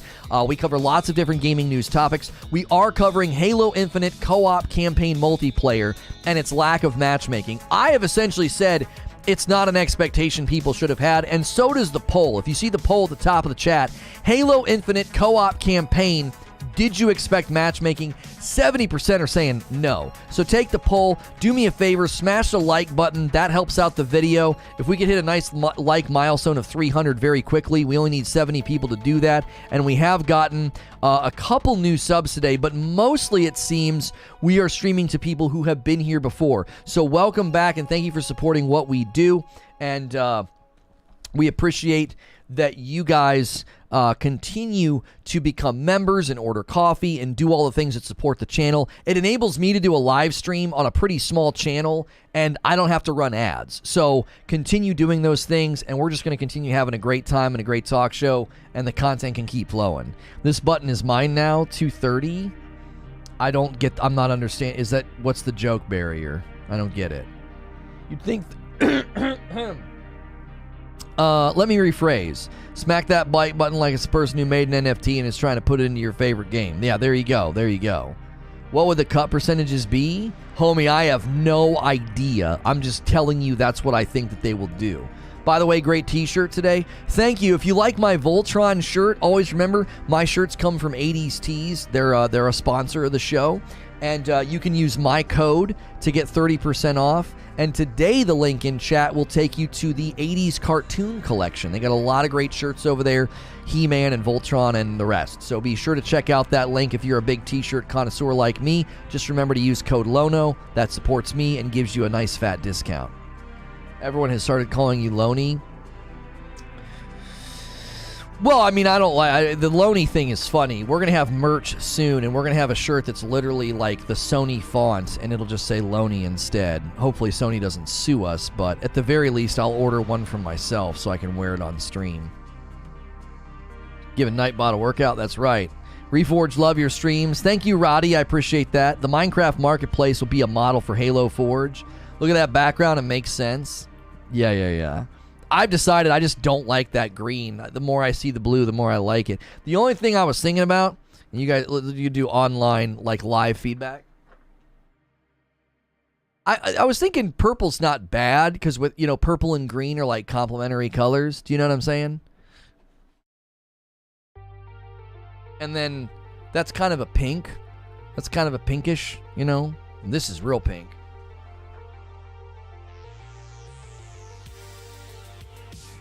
That's like real pink. Real pink. You know what I'm saying? You know what I'm saying?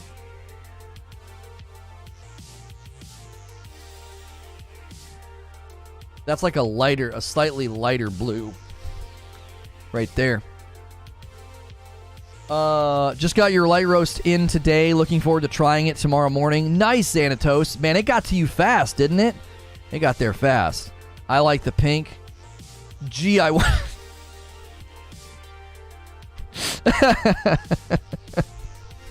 Oh, that's funny. We are not making that a shirt, Eugene. There's a mean joke I want to make, but I can't. Oh, about purple? Say it, Lono. I mean, his avatar is pink. Do you remember that toy? All the lions came apart, had wheels, chrome paint. Yeah, we had the Voltron toy, and the individual lions came apart, and you could put them on the ground and pull them back, and they'd go vroom, and they'd go zipping across. It was a very cool toy.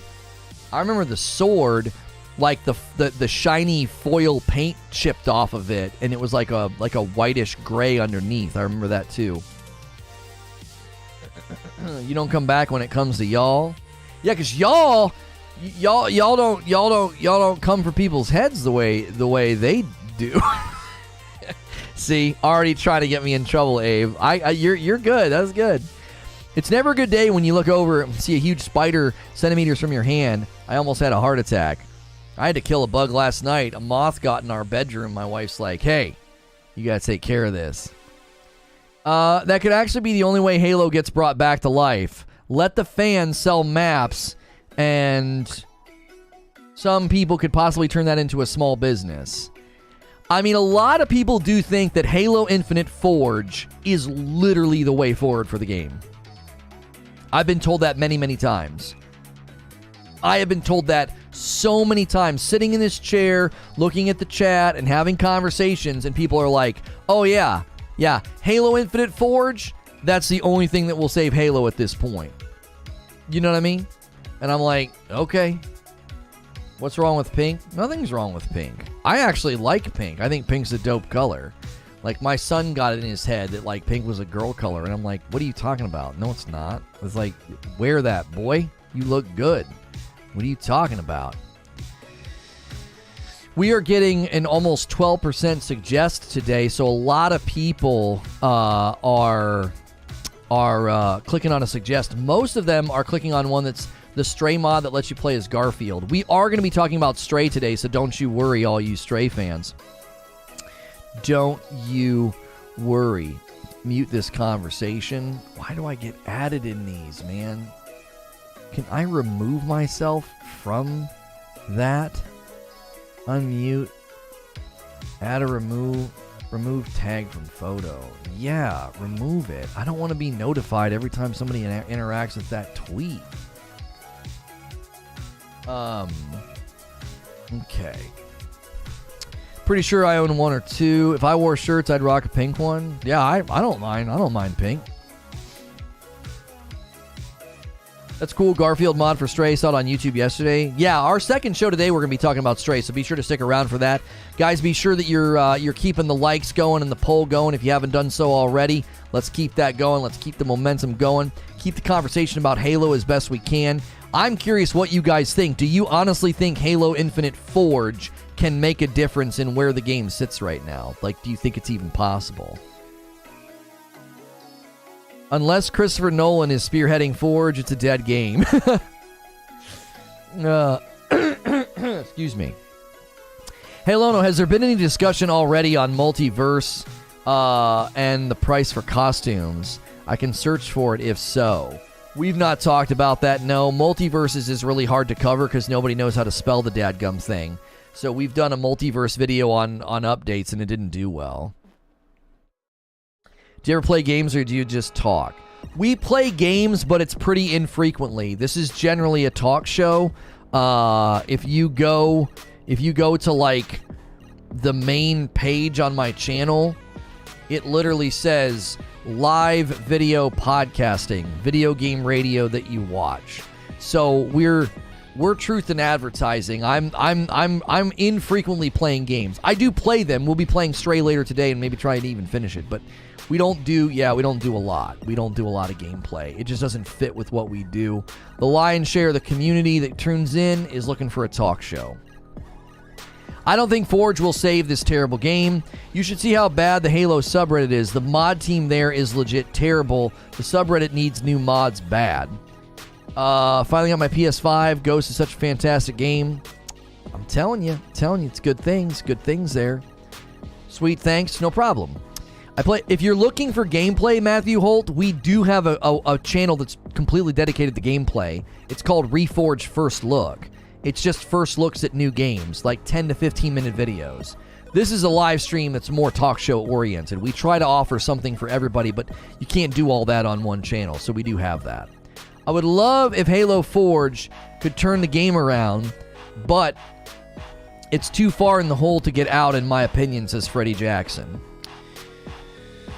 Clothes in general is a big ask. Yeah, Creature putting clothes on, yeah. You should see how bad the Halo's. I already read that. Just walking around shirtless. Hilly says Forge is the only way out. Bikini tops, bras. Christina's just throwing out random clothing names. Creature says they're not bailing on it. Put it in their pocket until Sony tells them to pull it out. What you talking about? I would love Forge to turn the game around. I already read that. All right, chat. We've come to a screeching halt. We need something here. What are we gonna? What's the next aspect of this? We've talked about the Halo Infinite co-op won't have online matchmaking and why that's not a fair expectation. We've talked about how Forge is coming. People think it's going to actually save the game. And it didn't read mine. I play Halo Infinite every day, social and mainly ranked, still playing through the campaign here and there. We talked about the Halo Infinite achievements and how so few people, as Auntie is saying, Rati is saying, still working on the campaign. So few people have actually completed the campaign. So few people have even completed one level of the Battle Pass or the whole Battle Pass. Oh, you were trying to guess what Creature wears as the top. There you go. Halo has no more steam left, in my opinion, says Sichuan. They have taken too long, I think. If it's a shame, it is a shame that Halo really got me into hardcore gaming. The only time and reason I got an Xbox was for Halo. To whoever asked if Lono does gameplay, he does. You got to get a membership and watch his gameplay with Madam. That is true. That's a good commercial, Freddie. If you're a big fan of gameplay, on Friday nights I play games with my wife. That's members only. This Friday night, though, is community game night. It's all about you. You can come and play Fall Guys with the community in private matches, but you do need to be a member. Community contribution can always save a game, says the Italian. Skyrim has gone on for decades thanks to the community. We talked about how Halo Infinite has set the bar for avoiding FOMO. They set it so high that no other game will ever touch it. Unfortunately, neither will the players. If they can make Halo missions shorter like D2 Strike length, then co-op matchmaking would be fun. At some point, the old games didn't do it is not an excuse, says Eugene. I'm not excusing it. I'm saying it doesn't make sense as an expectation. Do you get what I'm saying, Eugene? I'm not saying, oh, let's just excuse the absence of it. I'm saying, why'd you expect it to begin with? Like, if we're going to say co-op, it's fair to expect co-op. Because they had co-op in every Halo up to this point. Like, Halo co-op is a standard. It's basically a given. If we're going to argue that, then we can't necessarily argue that matchmaking should have been in there. Because it's like, well, that's never been in there. However, I don't think that means we excuse it. I do think we could say, hey, like, you guys could have considered adding features here for frick's sake. At least it would give some justification for how long people are waiting for frickin' campaign co-op. It doesn't help it's taken so long to get stuff done for Halo. It's because the competitive team fights everything at every turn, and they then blame the matchmaking team to get stuff done. At some point, though, expectations that your game has modern features is fair, though, right? That's why I asked, how many games that let you play co-op have campaign co-op matchmaking? Is that an industry standard? And we couldn't think of very many games. There was only a few that have done it. A lot of games don't do it. You send your friend an invite and then you play. Or there's like an in-game, group finder or something. Certain subsection of the community said that Naughty Dog was lazy, but from my perspective, 343 is looking mighty lazy right now. Yeah, I mean, I obviously don't want to get into a Last of Us remake debate again. That was spicy enough as it was. Not necessarily we don't, rehash that as a debate. Yeah, Borderlands has it for sure. But again, have you ever used it in Borderlands? Do you think it's a feature worth replicating and putting in other places? I don't. I don't think it's a very good feature. I don't think it's worth the dev time. I don't think it's worth the trouble. That's where I land on it. I don't think it's worth the trouble. Because in my perspective, from my perspective, whenever they try and add features like that, it needs to be worth it. 100% worth it. And I don't think that it is. In general, the co-op campaign matchmaking in Borderlands is not a good argument for adding the feature. Didn't Outriders have it? Campaign co-op campaign matchmaking? Outriders had it for the particular missions. Like, Destiny didn't have matchmaking for the campaign, but Destiny has matchmaking for the strikes. So Outriders didn't have campaign matchmaking, but it had it for the things that you run at the end. Right? Or am I wrong? I'm trying to think. Didn't Outriders have it like once you get to the end, you go and click on the thing, and then it matches people, and then it sends you on the expedition, but it doesn't have it for the campaign? Dying Light, did Dying Light have it? Do we know if the co-op campaign will save both people's progress or just the host? I'm pretty sure Outriders had it for the campaign. Outriders has the co-op campaign. Oh, I didn't say it didn't have a co-op campaign. I was asking if it had co-op campaign matchmaking. I thought that the matchmaking didn't show up until you went to the end and do the expeditions. Looks like Dying Light has it. Okay, so Dying Light has it. Okay, listen, I'll grant you that. You could probably make the point that there are enough games in the industry that have matchmaking for their co-op to say this is not an unusual expectation. It's not abnormal for somebody to say, I've played other games out there. Halo Infinite co-op campaign? Why doesn't it have matchmaking? I've played other games that have matchmaking for the co-op. I actually will grant you guys that point, that you could make an argument from the industry that there's enough modern and even newer games that have it to be like, come on, guys, you couldn't add this to your game? Now, I'm still going to push back and say, I don't think that this is a front burner issue. I don't think this is a front burner issue. I think Halo Infinite has far bigger problems than this.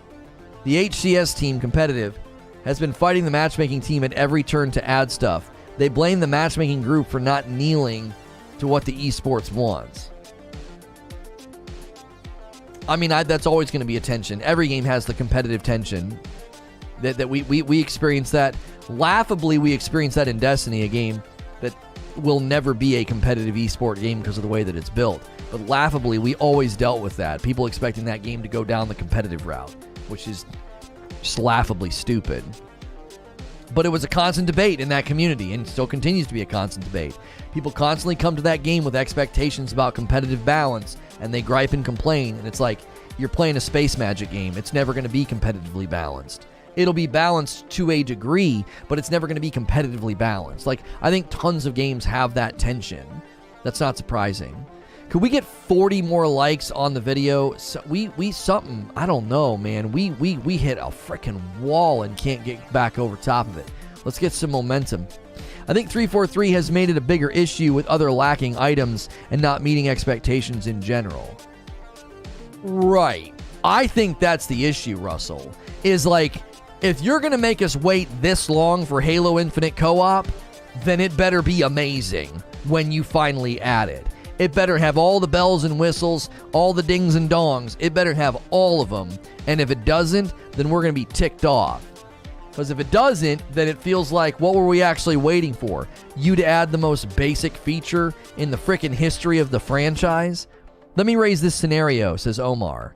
How many people playing Infinite have friends who have dropped the game altogether because it's been a year since the launch without co-op? I think that's a fair made point. Sorry for Discord, I can't mute when I clear my throat. There's some of you in here that I didn't move away from the mic that time. That's a fair made point. There's tons of people that are like, I'd love to play campaign co-op, but who the frick am I going to play with? Everybody walked away from the dadgum game. I think the big thing, quote, we waited this long for this. Yeah, that's going to be the narrative. You finally added Halo co-op, and it's just so basic. It's so basic. The lack of co-op at launch left a bad taste in a lot of people's mouths. This game feels like it was released 18 months too soon, even after the delay. Give me co-op and campaign replay, says Sven. That's the other thing to consider. If you want to play campaign co-op with somebody, you have to literally start over, do you not?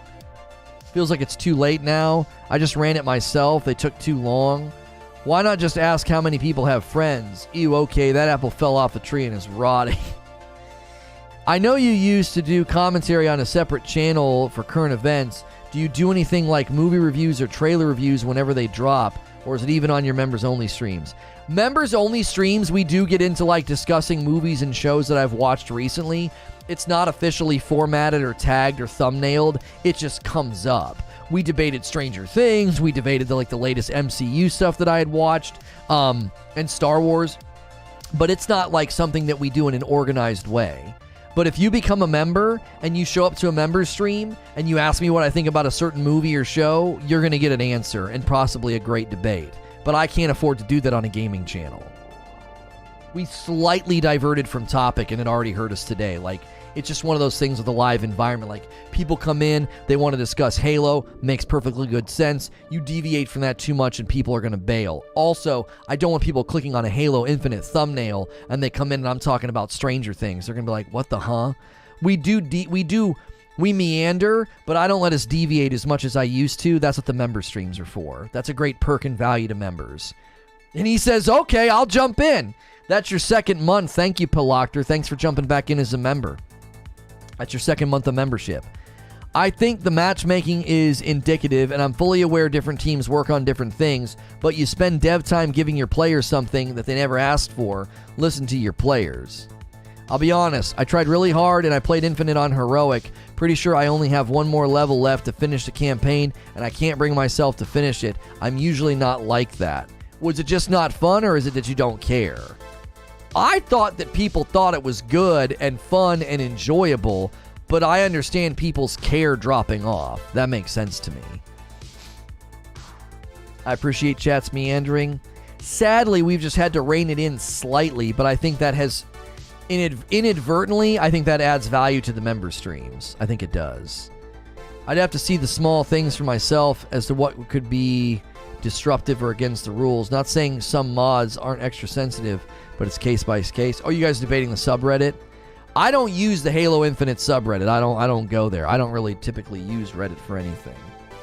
Don't forget the final skull and the last mission. Otherwise, you have to completely start fresh and go back and get it, because for whatever reason, campaign replay doesn't exist. Yeah, that's another feature that's just completely missing. Like, right now they're beta testing it. They're beta testing the Halo Infinite co-op campaign. They're beta testing it. But are they beta testing letting you replay missions so you can go back and get stuff? Random question about what's on the shirt today. It's Voltron. I like the campaign a lot, actually. I just wish 343 was better with communication and fixing what actually needs to be fixed. How hard is it to update servers, and what about desync? Honest question. The biggest issue is the amount of time and money they have invested into making this game. The hype built up by Microsoft about this game, then this is what fans get, is BS.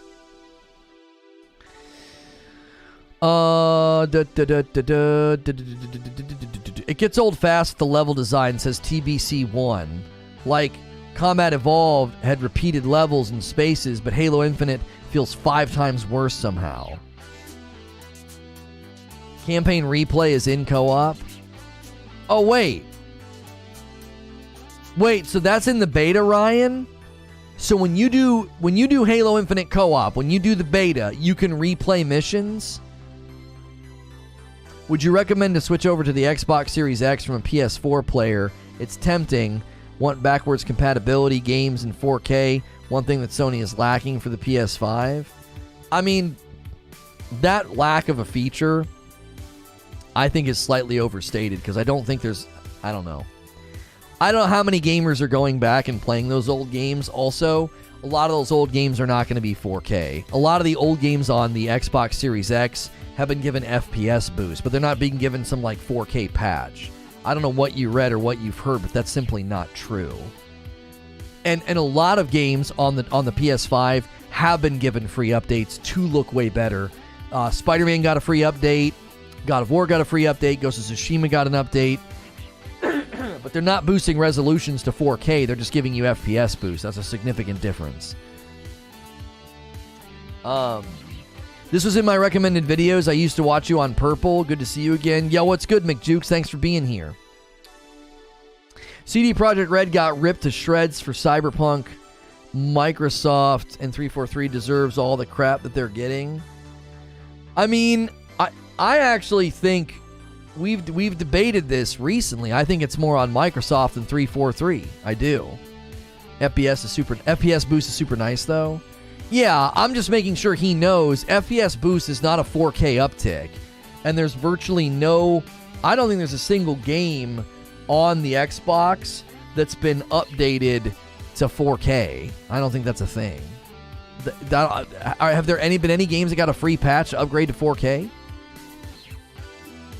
We don't want a Cyberpunk QA issue, so here's a bright idea. Let the community QA do it for us. Those idiots will even pay to test it out. Nobody's paying to test it out.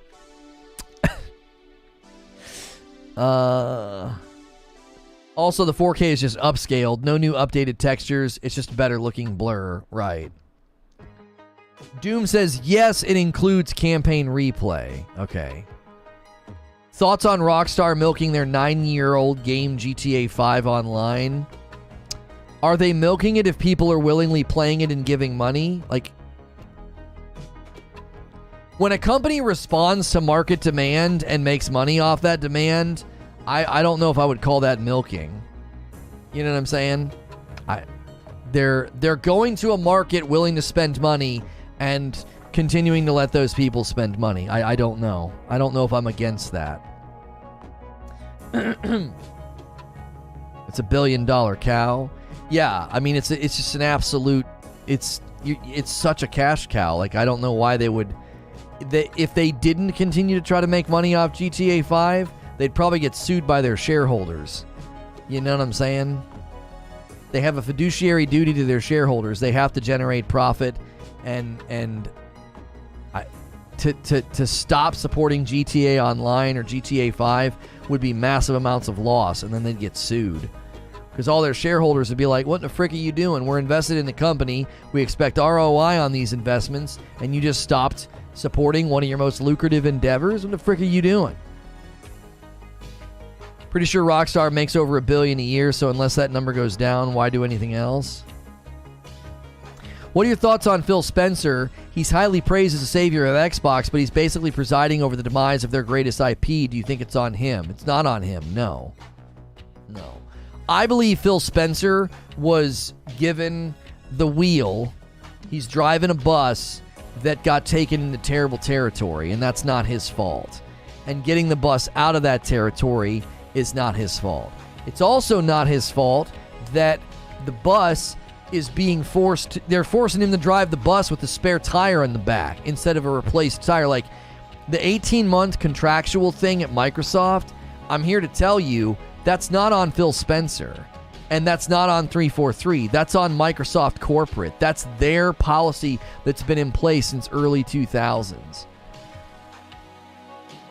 So like Microsoft gets caught misclassifying employees so they don't have to pay them benefits and they get sued. And their response is company-wide policy. If you're a contracted worker, you don't get to exceed 18 months. We don't have to pay you benefits. You can't come back and work here unless it's a 6-month waiting period, again, to avoid paying you benefits. So that's affecting any gaming division that comes in under Microsoft.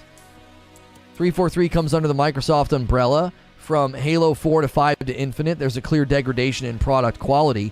We could talk about the vision of Halo 4 and Halo 5 and decisions they made with the campaign, but the product quality wasn't as bad as this. Halo Infinite barely launched. Halo Infinite's multiplayer launched in a dadgum beta. Why do you think they're having so much trouble? Why do you think their problems seem to be increasing and not decreasing? It's Microsoft's fault. I think it's Microsoft's fault. I think Rare is another example of degradation. I agree with Smashville. I don't think Rare is what they used to be. I think they have one game that they've poured a lot of love into, and that's it. Where's the growth? Where's the growth? Has Rare grown? Has Rare expanded? Has Rare opened up new departments? Has Rare launched any other IPs? No, they've launched Sea of Thieves.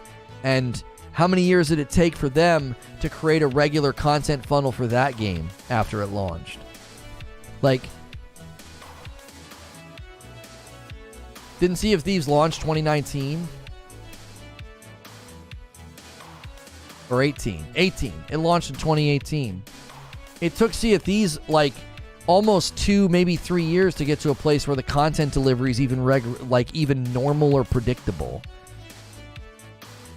Can't fault Rockstar for people wanting to keep paying for the same game or content. Yeah. Poor management and policies combined with world events, and it just went all downhill. Is it worth playing Metal Gear series for the first time? I don't have input on that. I've never touched Metal Gear because I grew up on Nintendo and Xbox, and so only recently got into Sony's, world. Need to just multi-plat Halo at this point. Maybe that will save it. They released Conquerors, Sea of Thieves, and Perfect Dark. Yeah, and Perfect Dark is apparently being grossly mismanaged. To be clear, the issues were way before World Events. World Events just made them worse. That's true. Halo Infinite wasn't ready, but it looked really bad that their flagship title wasn't ready for the next-gen console. Even after being delayed, it wasn't ready, but there were investors to please. And you have to ask, what brought that about? You do. You have to ask, what brought that about? What brought about Halo, the Halo developer getting to the point where it's so bad that they almost barely launched the dadgum game? What the heck happened? Wouldn't you get better at launching games? For all intents and purposes, look at the window for Horizon Zero Dawn release. Horizon Zero Dawn took roughly, almost exactly to the day, 5 years to launch its sequel.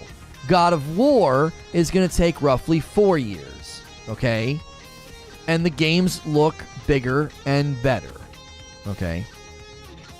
Right? Jedi Fallen Order.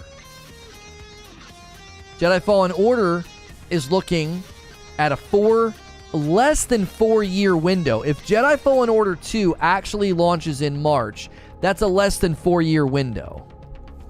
Now, it stands to reason that these companies were able to do this because we know that Guerrilla grew. I don't know about Santa Monica, and I certainly don't know about the team working on Jedi Fallen Order, but they seemingly got better.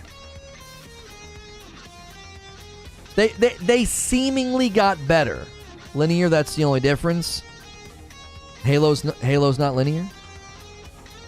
What are you talking about? Halo's campaign and combat and systems and enemies and guns and world. What do you mean? How's it not linear?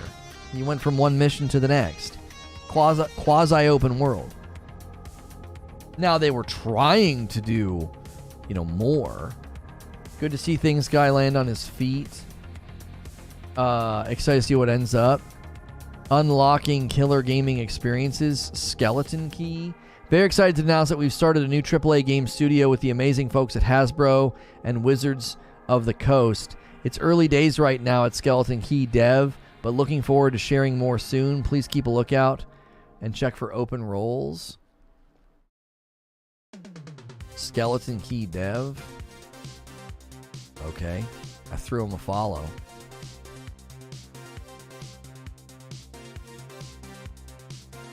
He was the guy turning Anthem around. Oh. Off to get paid. All right, Tony. Horizon also released DLC in between both releases. Right. Can I not just go anywhere on the Halo map and go? I don't know. Someone in chat could answer. I don't know.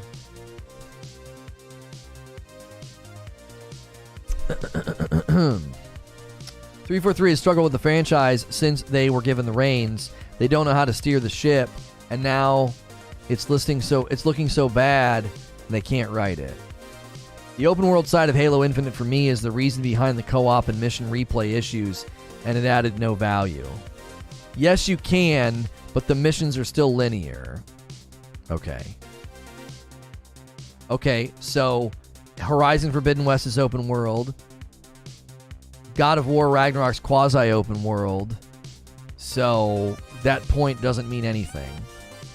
The fact that they did a quasi-open world in Halo Infinite with linear missions, you've not made a good case for why they've gotten worse at making the games when comparing it to other game companies that are seemingly working in environments where, like, they're launching games within somewhere between 3 to 5 years of when they came out. And Halo 5 came out 7 years ago. They had 6 years, double or 1.5 times more than what the company's making, Horizon, God of War, and Jedi Fallen Order. It's the first open world for 343. I don't understand the point that you're making, though. I don't care about that. They've seemingly gotten worse at making the game. Like, the first open world for 343 has no bearing on the fact that the multiplayer launched in a beta. The campaign is what launched in the best state, so you're not making a great point in 343's defense, Butters. Think about it. The thing that got the most praise, the thing that was the most polished was the campaign. And you're arguing that, well, that's why they had such a hard time because it's quasi-open world or it's their first open world. No. The worst part of the game is the multiplayer. I was answering the question that I heard. Yeah, you can load in and go anywhere. I feel like 343 was forced into Halo 5 and Infinite. Did they ever make a good Halo game? Let's start there. It's not about did they ever make a good Halo game, Butters. A lot of you guys keep missing the forest for the trees when I make this point. Paul missed the forest for the trees the other day when he was like, well, if you ask the Halo community, they'll say Halo Infinite's the best Halo game that 343 has made. You're missing the forest for the trees. That's not what I'm talking about. My point is not whether or not they've made a good Halo game. The product degradation is clear. Halo 4 was not in a shambles and barely launched. Halo 5 was not in a shambles and barely launched. They didn't launch their multiplayer in a beta. Did they delay the game for an entire year? That's the point that I'm making. Is every time they've launched a game, it's been seemingly worse than the previous one. It's not about whether or not they ever made a good Halo game. That's not the question. because then you're debating vision and creative choices and story decisions, and there wasn't enough Master Chief. No. I'm not talking about that. I'm talking about whether or not they could even build a good video game. That's the point.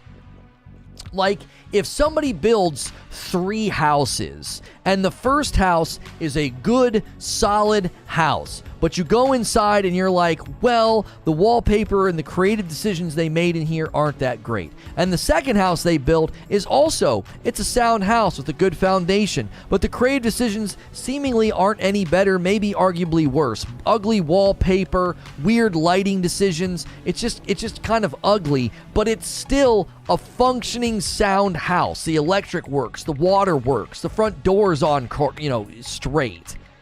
And then the third house doesn't just have creative decisions that are questionable.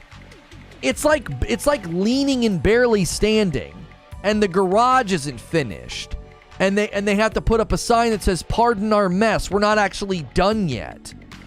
That's the point that I'm making. You're getting into the house and you're looking at like creative decisions, wallpaper color and paint color and lighting and room design and what kind of couches did they choose. I'm not talking about that.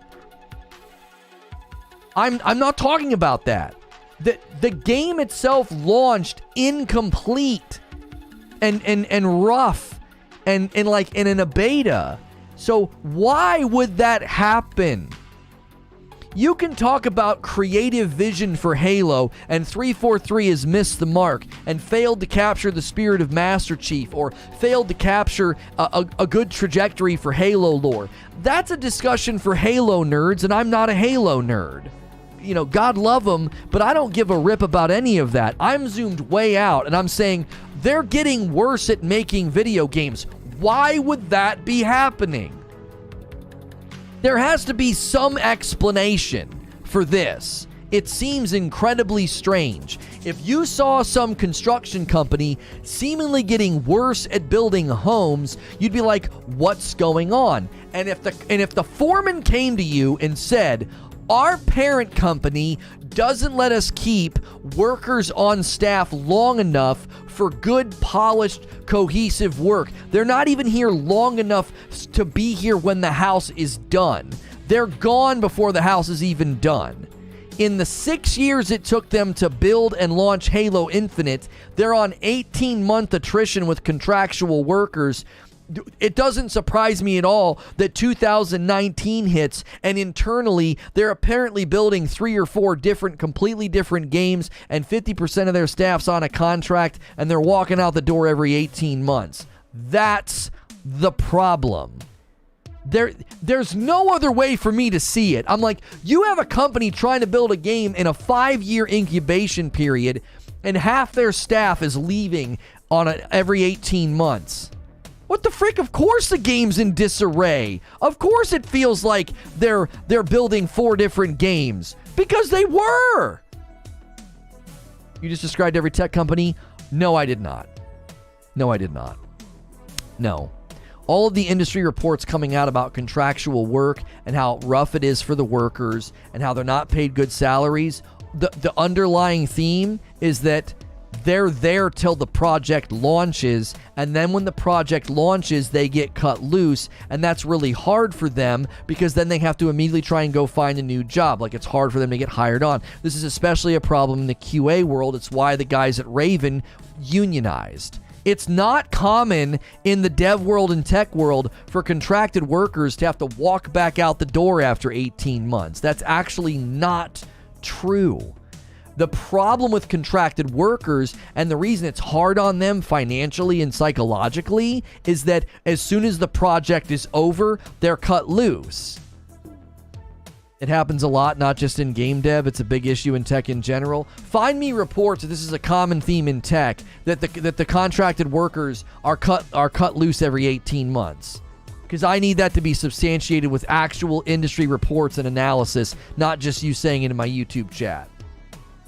I don't think that it's common for tech companies to have half their employees on 18-month contracts. I don't think that that's common at all. I think that's anomalous. There's no way people are shipping software and games and applications and they're doing that. There's no frickin' way. I have serious doubts. I'm not saying that contracts are anomalous. I'm saying contracted workers making up 50% of your staff and walking out the door every 18 months. I don't think that that's common. I need proof if I'm to believe that. Because the way it was reported and the way Schreier reported it, it was reported as if, what the frick's going on over there? Not, oh yeah, it's just par for the course for tech companies. Yep, half the staff's on an 18-month contract. 18-month contracts doesn't explain building 3 different games if that's even true. Sure it does. Vision transfer and project management are 2 of the hardest things to do in web development, application development, and software development. I worked for a software company, and we researched usability, we researched project management, and we researched where tech companies rise and fall. And they always rise and fall on project management. Just how good do you think your project management's going to be if you have 18-month attrition for 50% of your staff? Say it another way. I would go and I would eat at Mellow Mushroom, and my family and I loved eating there. We would learn the staff's name, and we would always ask for the same person. We would fall in love with a waiter or a waitress, and we were like, we want them every time. They know our kids. They're friendly with our kids. That's who we want, right? And they had terrible attrition. They couldn't keep anybody. People were always quitting. Why? They had bad management. Okay. What did it do to Mellow Mushroom? It made the company run poorly. It would take a long time to get served. It would take a long time to get seated. They couldn't keep people. So what do you think consistent attrition does to something that is far more complex than a pizza restaurant? A software company with hundreds and hundreds of employees, individual departments, individual projects, individual project leads. What do you think that does to that company when they're constantly seeing people walk out the door after 18 months? You got to have new vision transferred to the new employees. You got to get them acclimated to your new project management system and your new project flow. Like, you got to get them completely assimilated and acclimated to all your processes, and you hope that the project lead is the same guy that it was 18 months ago, because who knows, he might not be the same project lead. We don't know how high up the contracted percentages went. There could have been project leads walking out the door every 18 months. So what's that mean? That means a director has to convey vision to that project lead. Here's what this team was working on. Here's what the vision was. Here's what we wanted to see. This was our goal for the game. This is our goal for the campaign. Well, who knows? Vision could have morphed a little bit. Communication could break down a little bit. Continuity gets destroyed here because he could say one thing that he said to the last guy, and the last guy understood it as this, and the new guy understands it completely differently. And now he goes to his team, and he's like, all right, guys, this is the vision for this project. And they're like, well, the last guy said that we were doing X, Y, and Z. And he's like, yeah, well, I'm not the last guy. You know what new managers like to do, new leaders like to do, new team leads. They're going to be like, I'm not the last guy. This is what we're doing. Management aren't contractors. You don't know that. There's no way for you to know that. There's no way for you to know that there wasn't a single project leader manager on contract. There's no way for us to know that. To presume that is to our folly. That quite literally could be one of the problems. Think about it like this, Cujo. What if you're right and the managers aren't on contracts? You do know that. How? Do you work there? Did you speak to somebody that worked there? Did you talk to Jason Schreier? How do you know that? Where's your evidence? Let's say you're right. Let's presume you're right. How many project leads and how many managers left the company because they're like, I can't deal with this. This is so frustrating. I'm constantly having my team replaced. This is irritating. Like, how many staff members have they actually lost since Staten even came on? They lost major players from the time that Staten came on and Joseph Staten came on in 2019 to now, they have lost some major players in talent. They just walked out the door. I'm out of here. I'm done. Can't do this. So, fine. The management wasn't on contracts. It doesn't negate anything we've talked about. It doesn't suddenly mean you have a well-functioning company or a well-functioning team. It simply isn't true. Like, I don't think that even negates what we're talking about. I read the contractor article. I work in a company that deals extensively with contractors as well. Okay, that's not proof. So you could be wrong. You could be potentially wrong. And my argument doesn't hinge on it. My argument does not hinge on whether or not they had management on contracts. My argument doesn't hinge on that. I can concede that point and be like, yeah, you know what? You may be right. Maybe there's not a single project lead or team lead that was ever on a contract, right? You also have to consider the fact that management can be full-time and a project lead can be on a contract. Like, 100%. Like, that's not beyond the scope of possibility either. That could be a thing as well. I'm not saying that it's true. I'm just saying, even if I say not a single piece of management was ever on a contract at 343 Industries, why do you think so many big players and big talent walked away from the company? That would be the real interesting study. Forget trying to substantiate whether or not management or whether or not anybody at the company that was high up was on a contract. Forget trying to substantiate that. Forget that. Who cares about that? Let's look at how many people in relatively high up positions or management positions, how many of those people walked away from the company from the time that they started working on Halo Infinite to now. That would be more telling in my mind.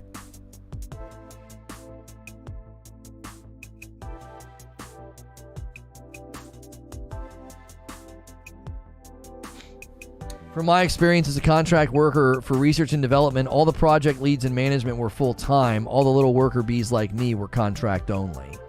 Yeah, it's likely that that's true. My point is, making 3 to 4 games isn't due to 18-month limits. That's leadership poorly performing. Maybe. We don't know what the attrition rate was for leadership. We've not established that leadership and management didn't experience ramifications of attrition from the constant lower level attrition. Right? A study of human resource management reported that on average, it costs a company 6 to 9 months of an employee's salary to replace them. For an employee making $60,000 per year, comes out to about $30,000 to $45,000 in recruiting and training costs. Yeah, it's not a good system. I don't think it's a good system. I think it works in OS. I think it works in other software development. I don't think it works well in gaming at all. And what are the non-competes? If you were making those points while claiming to be a true gamer, at some point, if you knew it was only falling on deaf ears, you wouldn't go to the public on speaking on real issues. That's what's happening. The turnover is all the evidence you need. 343 is not running smoothly. Like, that's what I want to know. I want to know how many people, how many reasonably ranked and high up people have left 343 over the course of the last 3 years. Right? Because if they were in a crisis in 2019, that's what I want to know. I want to know how many people have left the company. Because you can sit here and be like, the attrition rate of contractual workers and small worker bees is no excuse for making 3 to 4 different games. It certainly could be the reason. Yes. I don't sit here and think that we're going to be like, they just had terrible managers and it's all their fault. No, they could have literally had attrition rates within management and project leads that are like, dude, I'm freaking done. I can't do this anymore. It's so disruptive to workflow. It's so disruptive to our team's cohesion and morale. I'm done. I don't want to work here anymore. Whoop, and they're out. We don't know what level of attrition this had, what level of effect this had on attrition rates for management. People leaving isn't always because it's a crap place to work. Leaving a company could be for any number of things. I'm not presuming that it's because it's bad. I'm saying we don't know the effect this had on management attrition. I'm not saying that, I'm not assuming that it is. I'm saying for Cujo to say the contracts had no effect on them building multiple games is built on 18 different presumptions. I'm not presuming that that is the cause. I'm saying to say that it had no effect is ludicrous. It had to have some effect on team cohesion, vision transfer, and project management, which inadvertently could have an effect on management attrition rates. How many project leads and managers are going to want to stay at a company with half the staff on 18-month attrition rate contracts? Like, who's going to want to work in that environment for very long?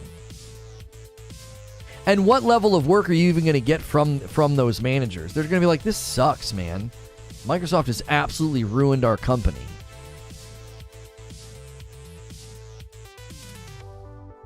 I'd lose my mind if I was a manager and had a revolving door of team members. Yeah, right here. Halo design lead leaves 343 Industries. That was in May of this year. This guy, Halo Infinite's design lead, has left Microsoft after beginning his career in 2003 and serving as a key contributor to 343 games. The design lead left this year. Jerry Hook, gone. This guy was in all the This guy was in all the streams.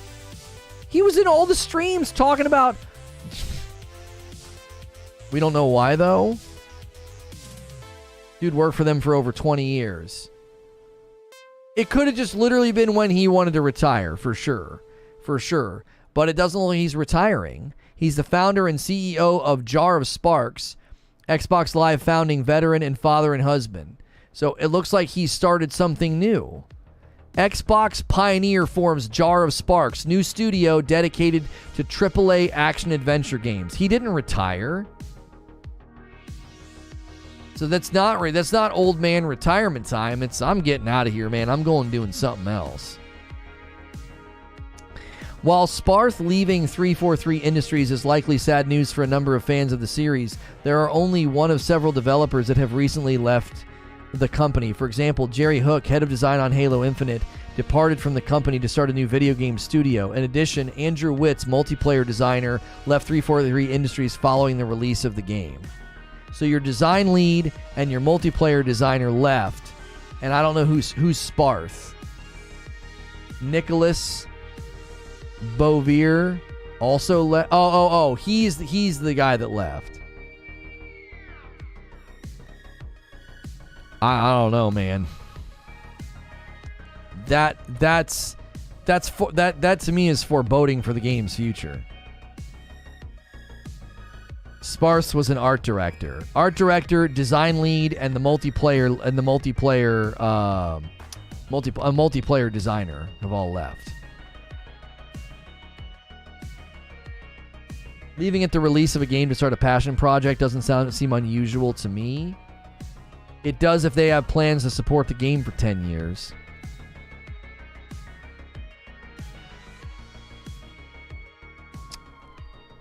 In May of this year, Jerry Hook left. Prior to that, Halo Infinite's multiplayer lead Andrew Witts departed after 3 years, explaining he wanted to take a break from development to relax and recharge. So their multiplayer lead also left. So it's super common for a live service game with a 10-year plan to launch and lose all of its leads. Your design lead, your multiplayer lead, they're all walking. Come on. That can't... Is this normative? Am I off the mark here? Am I off the mark? That they launch Halo Infinite with a 10-year plan and you lose your design lead and your multiplayer lead and then a handful of other people also.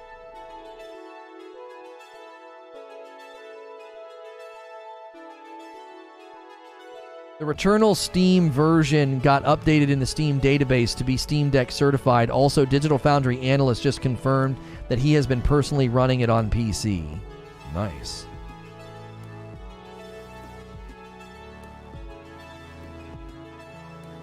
The lead narrative designer confirms that he is leaving for a new opportunity in 2022. Oh, without stuttering. On the Steam Deck? No promises? Yeah. Narrative lead left.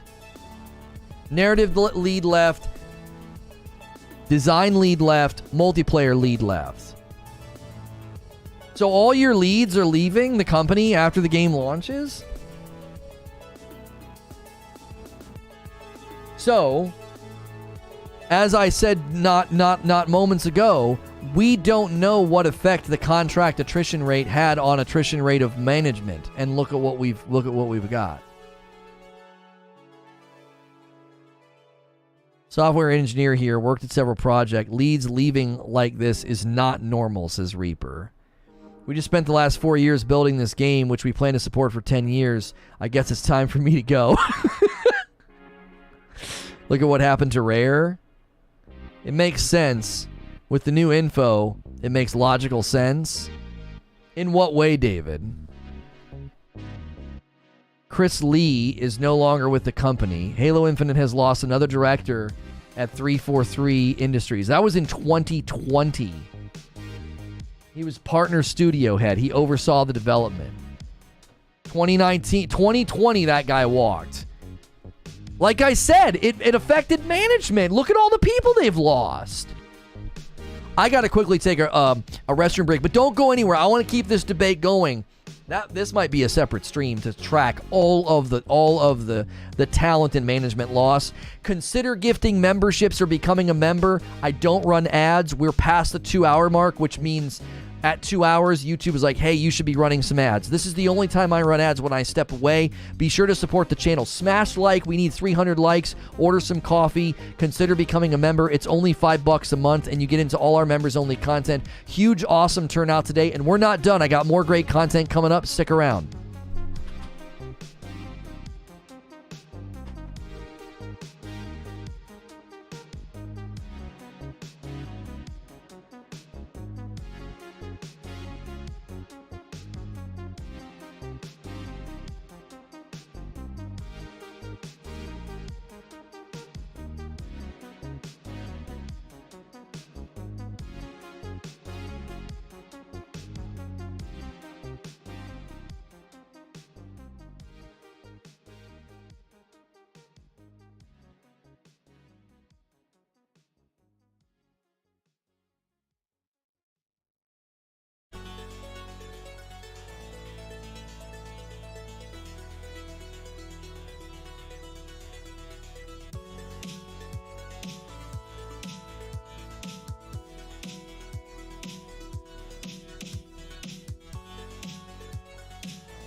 Okay, I'm back. Okay, we appreciate the consistent turnout, guys. It's been really, really nice to know that we have like a really, really good foundation here of people that just love the show and tune in. Obviously, right now, gaming news is just, there's just not much. I think a lot of companies are in a bit of a holding pattern. They're waiting for like August to hit. I think August is going to be a good runway for a lot of news announcements and trailers because September there's lots of things coming out. So the rest of the year will be really great for us, but we are in a bit of a valley and a drought, and it's been great. Like the support's been phenomenal. So thank you for that. Smash and like, becoming members, gifting members, ordering coffee. Greatly appreciate it. Here you go. Returnal's PC listing has now been updated to show Steam Deck support. That thing is, that's got to be right around the corner. We're playing Returnal on PC, I bet, in August. I bet they're going to do some random cool announcement or something. I don't know if they'll do a state of play, but I could see a trailer like that's like the when's Spider-Man coming? Actually, they might not want to step on Spider-Man's toes. I might have to adjust my prediction. Steven with a $10 tip through Super Chat. Would Microsoft handing Halo Infinite to Activision be a bad idea? They've got the experience. You think September?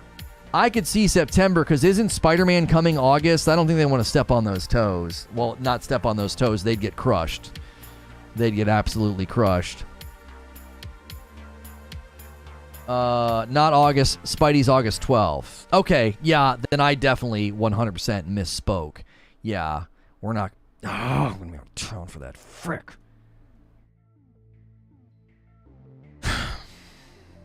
Look at my last screen article.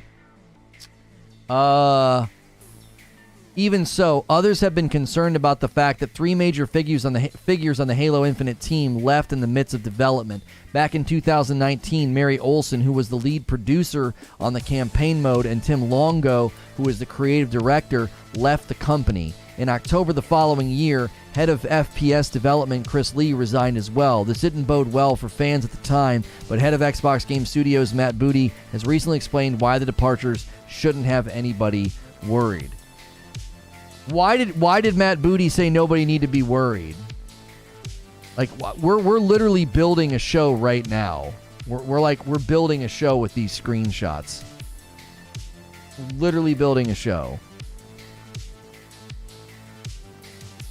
Glassdoor reviews. Xbox guy breaks his silence on people quitting. Hang on, I'm trying to throw these into another room so I have them for later.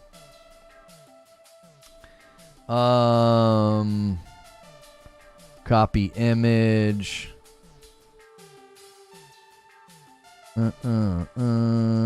Copy image. I'm literally taking all of your like research that you've basically been doing and I'm like throwing it into a room. Copy image. Now, I mean, we just run down all the people that have quit and been like, do you still think that you still think that this is not Microsoft's fault? Art director, Nicholas Bovier. And then where was the first one that we got into? Art director. Here's this. Gaming topics. Okay.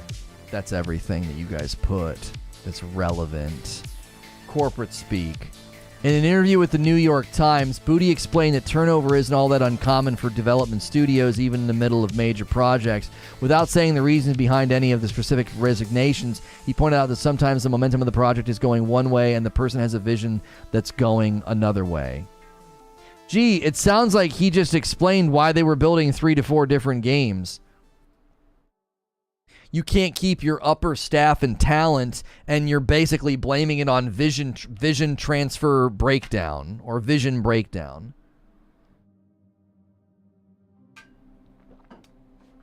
You finally got rain? Yeah, we finally got rain. My wife was thankfully paying attention. The True Green guy showed up and was like spraying the yard, and it was pouring down rain. So she contacted the chat of the chat lady that she can like reach out to be like, hey, we had a problem, or hey, they didn't show up. She's like, he's here right now doing it and it's pouring down rain. They're not supposed to do it in the rain. And he literally walked around and sprayed my yard in a raincoat. And the lady's like, you're not going to be charged for that. They're not supposed to do that. And so they rescheduled it. That vision splitting idea is what I said earlier. You need rain for that stuff? No, like, they're literally not supposed to do it when it's raining. You need to rein it in? No. Yeah, they specifically tell you don't water the lawn because it has to evaporate. The stuff that they use has to evaporate. They say don't play on the lawn or water the lawn until it's evaporated. You're supposed to water almost immediately after treatments.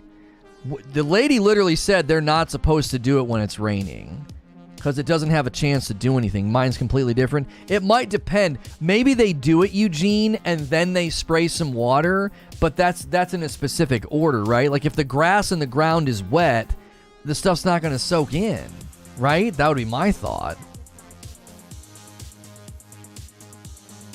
They tell me to water it in after treating. Yeah, it must just be different than what we have. Because the lady literally told my wife, yeah, they're not supposed to do it when it's raining.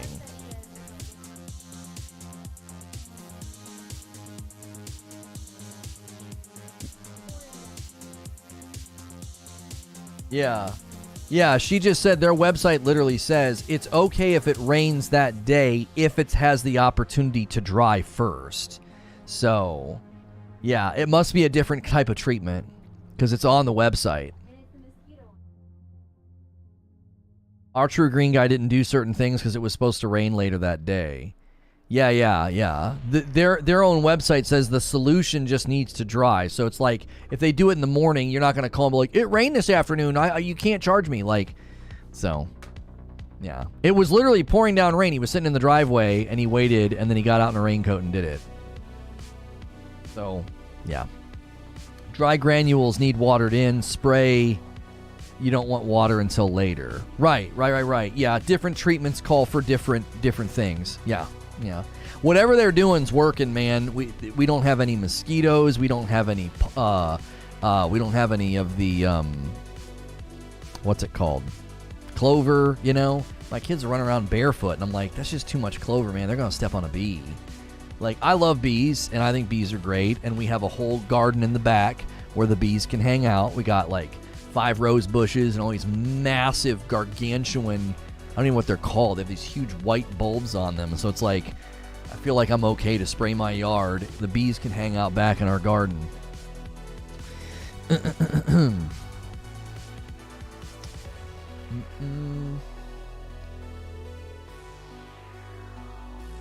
You don't mind answering how much is the service? I've been looking into services.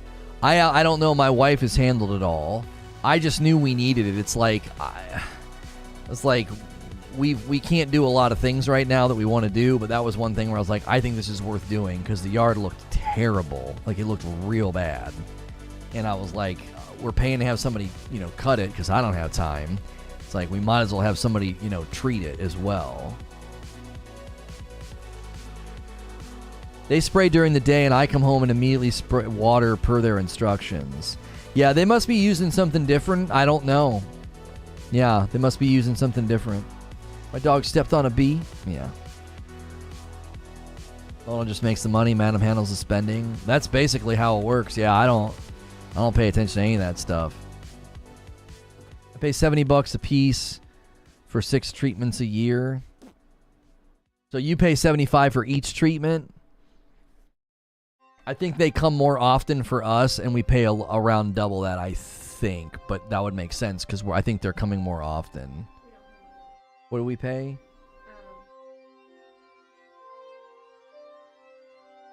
Yeah.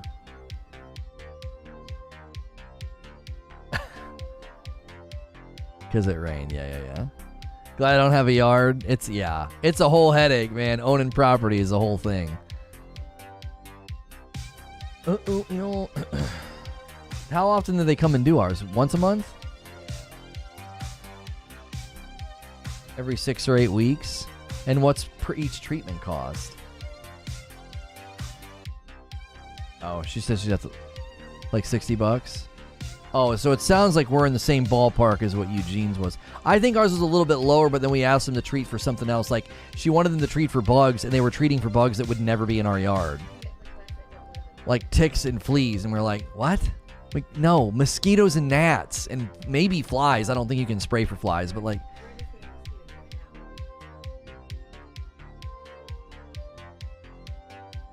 It's basically what it would cost to get the stuff and do it myself. Oh, yeah. We bought bottles the one year where I could, like, spray the lawn to help with the bugs. It didn't even help. And it was not cheap. Yeah. She said she looked into at-home stuff they could send to you on a schedule and you would do it yourself, and she said it was more.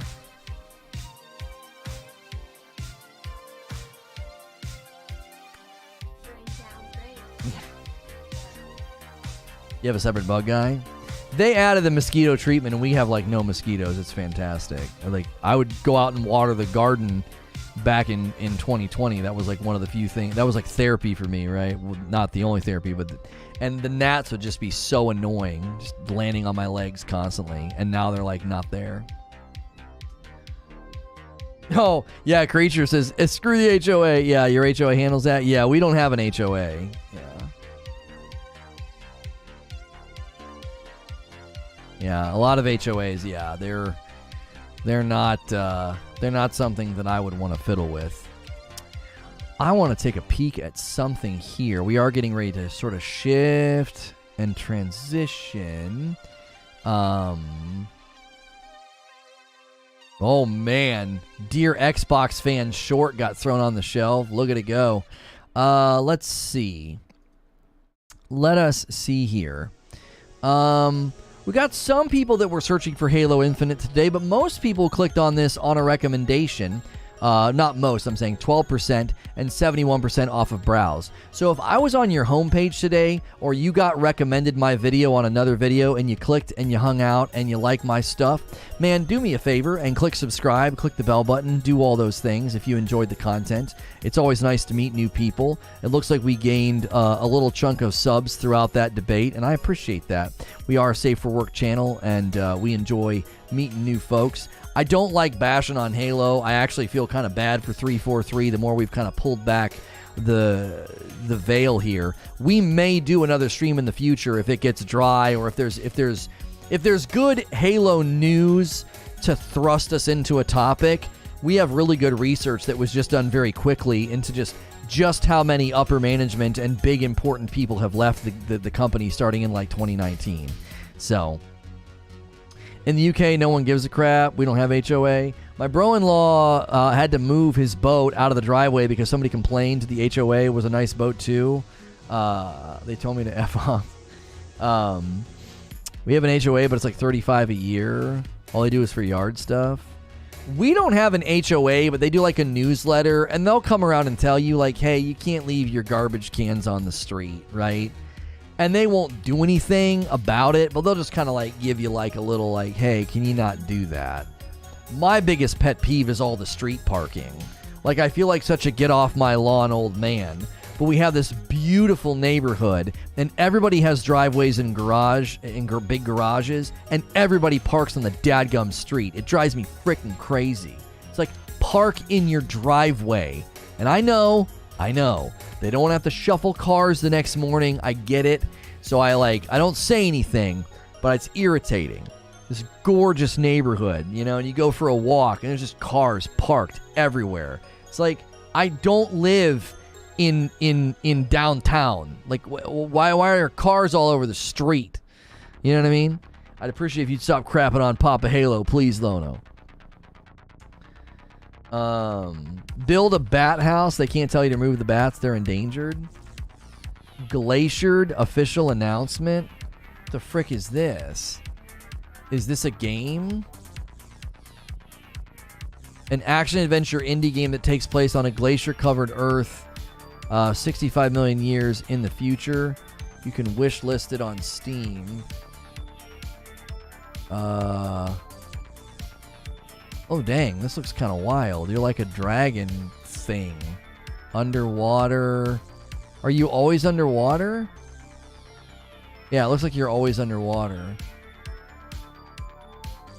Looks kind of cool. Lono with the suburban dad energy. Dude, I told you, like, I'm totally like grumpy dad, get off my lawn. I totally am. I'm like, park in your frickin' driveway. Old man Lono makes an appearance. Yeah, park in your driveway. It's annoying. It's like, again, the neighborhood's beautiful. We've got all these big, humongous trees and, you know, all these really nice lawns. Like, everybody takes care of their lawns, and then everywhere you turn is a stupid car. It's just, I don't know, I freaking hate it.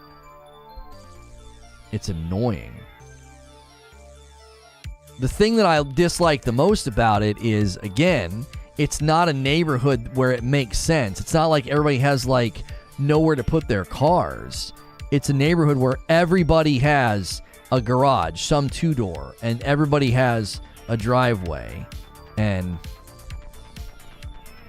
no cars everywhere. It's so bad. It's actually so bad that they do a like neighborhood-wide yard sale, and when they do it, they literally have to go around and put signs every 7 to 10 yards that say, don't park on this side of the street. Don't park on this side of the street, because the people are dumb, and they'll park on both sides, and then it's so hard to get through. So they actually have to put up signs that say, don't park on this side of the street. Now, some of that's because it's such a big neighborhood-wide yard sale that people come from other neighborhoods, and you have to kind of like you have to passively direct traffic, right? So I get why they do it, but like, one of the reasons they have to do it is because it's a neighborhood full of dum-dums that are just like, it's fine, just park on the street. The thing that annoys me more, if you're going to park on the street, don't park right in the middle of the curb in front of the house. Pull up or reverse enough for the other car to park in front of you. Yeah. A lot of people close to us, like right next to us and beyond, they don't typically do it. Like the one guy, his daughter does it because she comes for like dinner or something. And I'm like, okay. Like, you know, I'm not going to get mad about that, but I love my house for the parking. I'm at the corner of the street, no throughway between my garage, carport, and driveway. I can park 10-ish cars. Yeah, we have a nice long driveway. You can get two at the very, very tip nearest the garage and stagger back. Holy moly. I love when you do it near the end of a stream, Failed Senses, because you reward the loyalists, man. I love that. Failed Senses just gifted 20 members. Xanatos, Dark Ops, Mr. Knight Sings, Lemuel Johnson, Chief Keys, Korea, Case Mini, Cyril Portier, Ivan, Primary, Mean Dave Cranberry, Targaryen, Fake Beard Gaming, Watkins Glen Gaming, Def Leopard Klados, General Kill You, Deity of Yin, Big Wheeze, and Reaper. There it is. There's the 20 bomb. There is the 20 bomb, trying to keep us at 1,200 members. Failed says that's the floor. He says that's the floor, baby. And I can tell you where we are right now on member count. 1,238 members. If we can hit 1,500, you guys will get to enjoy my wife going back into Elden Ring on a Friday night stream. She'll have to try to beat that boss in that dungeon. And that's our new milestone reward that we're kind of holding out on, is 1,500. At 1,000, you know, she'll always be on cam on Friday nights. So if you've never been a part of any of the members only content, there will be some today. Make sure you get into the Discord. That's the greatest way to not miss out on members only content, because YouTube does not do a good job of alerting you about members only content. So get into the Discord. Discord.gg/ReforgeTV. Everything's Reforge TV if you want to follow us on Twitter, TikTok, Instagram, any of the platforms. It's all Reforge TV. And the Instagram, and the Discord is the most important of the three. 11-month milestone from Skiffy. Love the content. Don't know why it says 7. I don't know why it says 7, and then it shows me the right one. So almost an entire year, Skiffy, and it's a tier 2. Guys, don't forget, there's also another incentive that we're doing. If we hit, maybe I should add to this. Maybe I should do something. If we hit 100 tier 2 members, Mr. Glum has to upgrade his membership. And right now, we are sitting at 63. We actually only need 37 more people to upgrade to tier 2. I should come up with something that I'll do if we hit 100 tier 2 members as well. Maybe if we get 100 tier 2 members, I will let you guys vote on something once a month. It's like a tough game or something to put me through pain. I don't know. We'll have to come up with something. What's good, Zubair? Mr. Glum said he'd upgrade to like a tier 4 or something if we get 100 total tier 2 members. Tier 2 members can vote on what my wife and I play on Friday nights. Tier 2 members get guaranteed first access to community game night.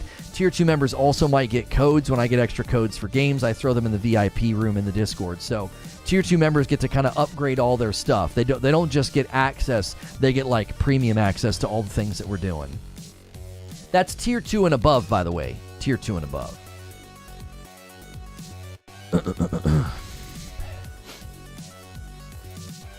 Yo, Valiant says, I'll do it. I'll do it. There it is. There it is. Thank you for doing that, Valiant.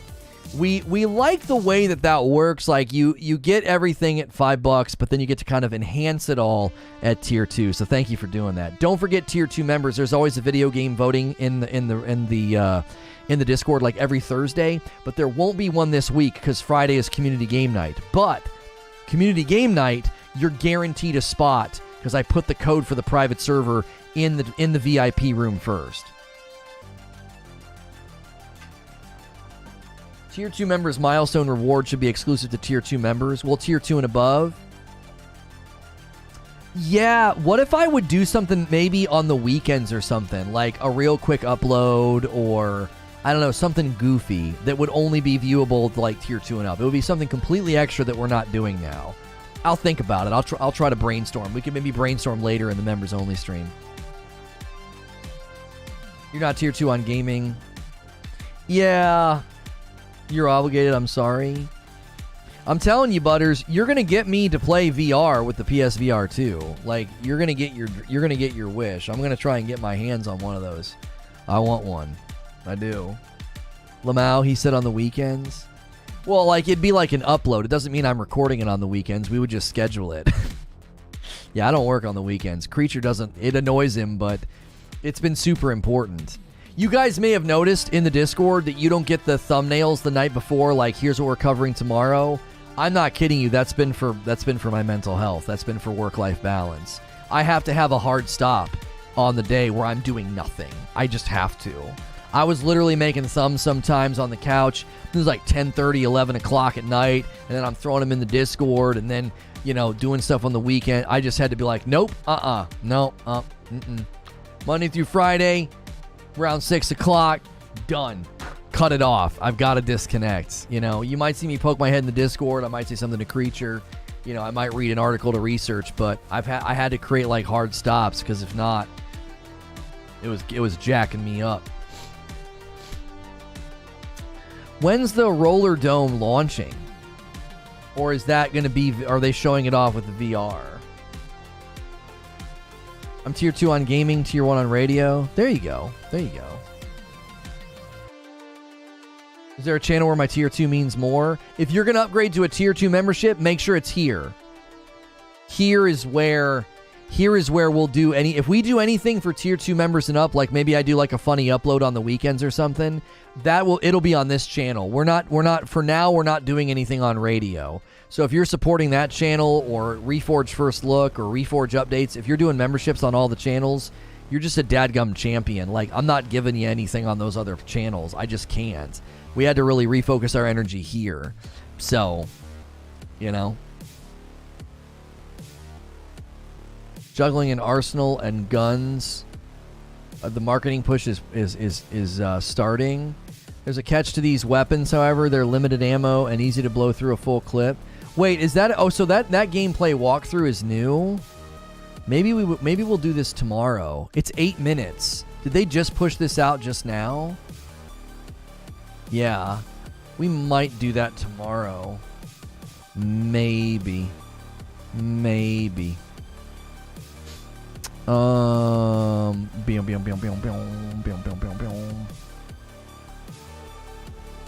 They do it. They got the Sony blog. They got almost 8 minutes of gameplay.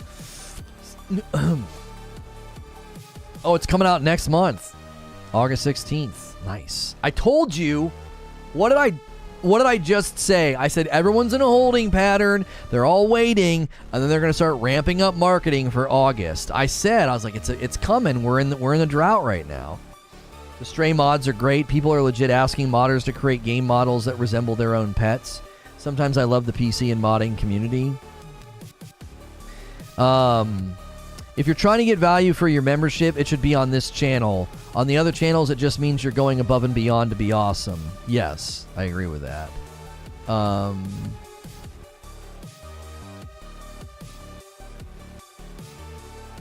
You have a new statement? Why would I owe them money? I paid when I was there. It must be a copay for something else. It'll be on the PS trial thing too. Nice. Any plans on coffee mugs? There will soon be coffee mugs available on reforgeroast.com. Yes. Statement is due yesterday. What the frick? My wife will look at it. I don't know what that is. They totally need to sell skins for the cat. Well, our next subject is actually about that game. It's about Stray. Let me send out the tweets. Let me send out the tweets. We are going to be discussing whether or not we think this game could win Game of the Year.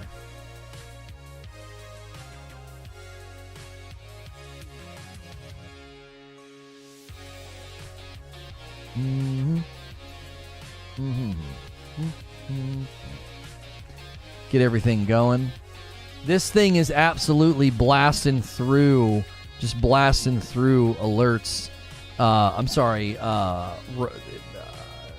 The charts. It's just going kind of bonkers on Steam. The game is going viral. Like, it's super, super duper popular. And I thought, let's see if we can do a show about it.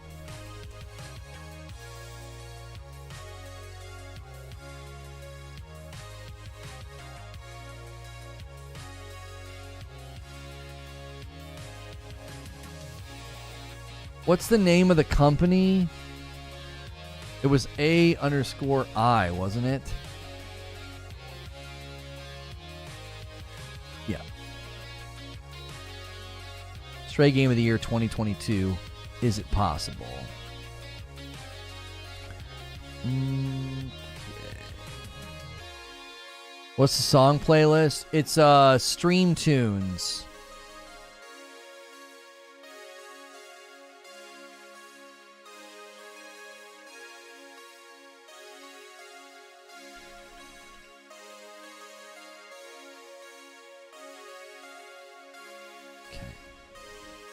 Whoop.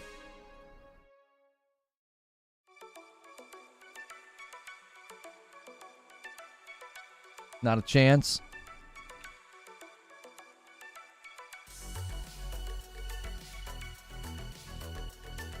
Love your shirt today. Grew up on original Voltron. The youngins don't know anything about that. Hey, man, use my code. Check out 80s Tees. Go to the cartoon collection. They got a lot of great Voltron stuff there. Let me make sure it's running. Okay.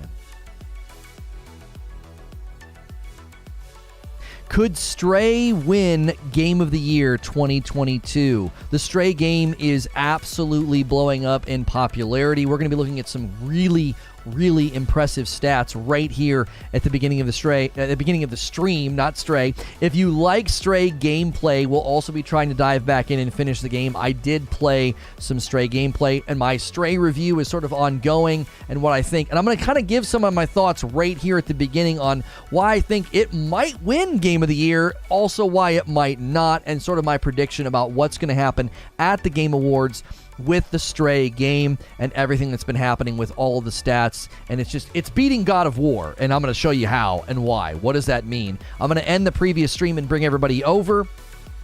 From that stream, we covered Halo Infinite co-op this morning.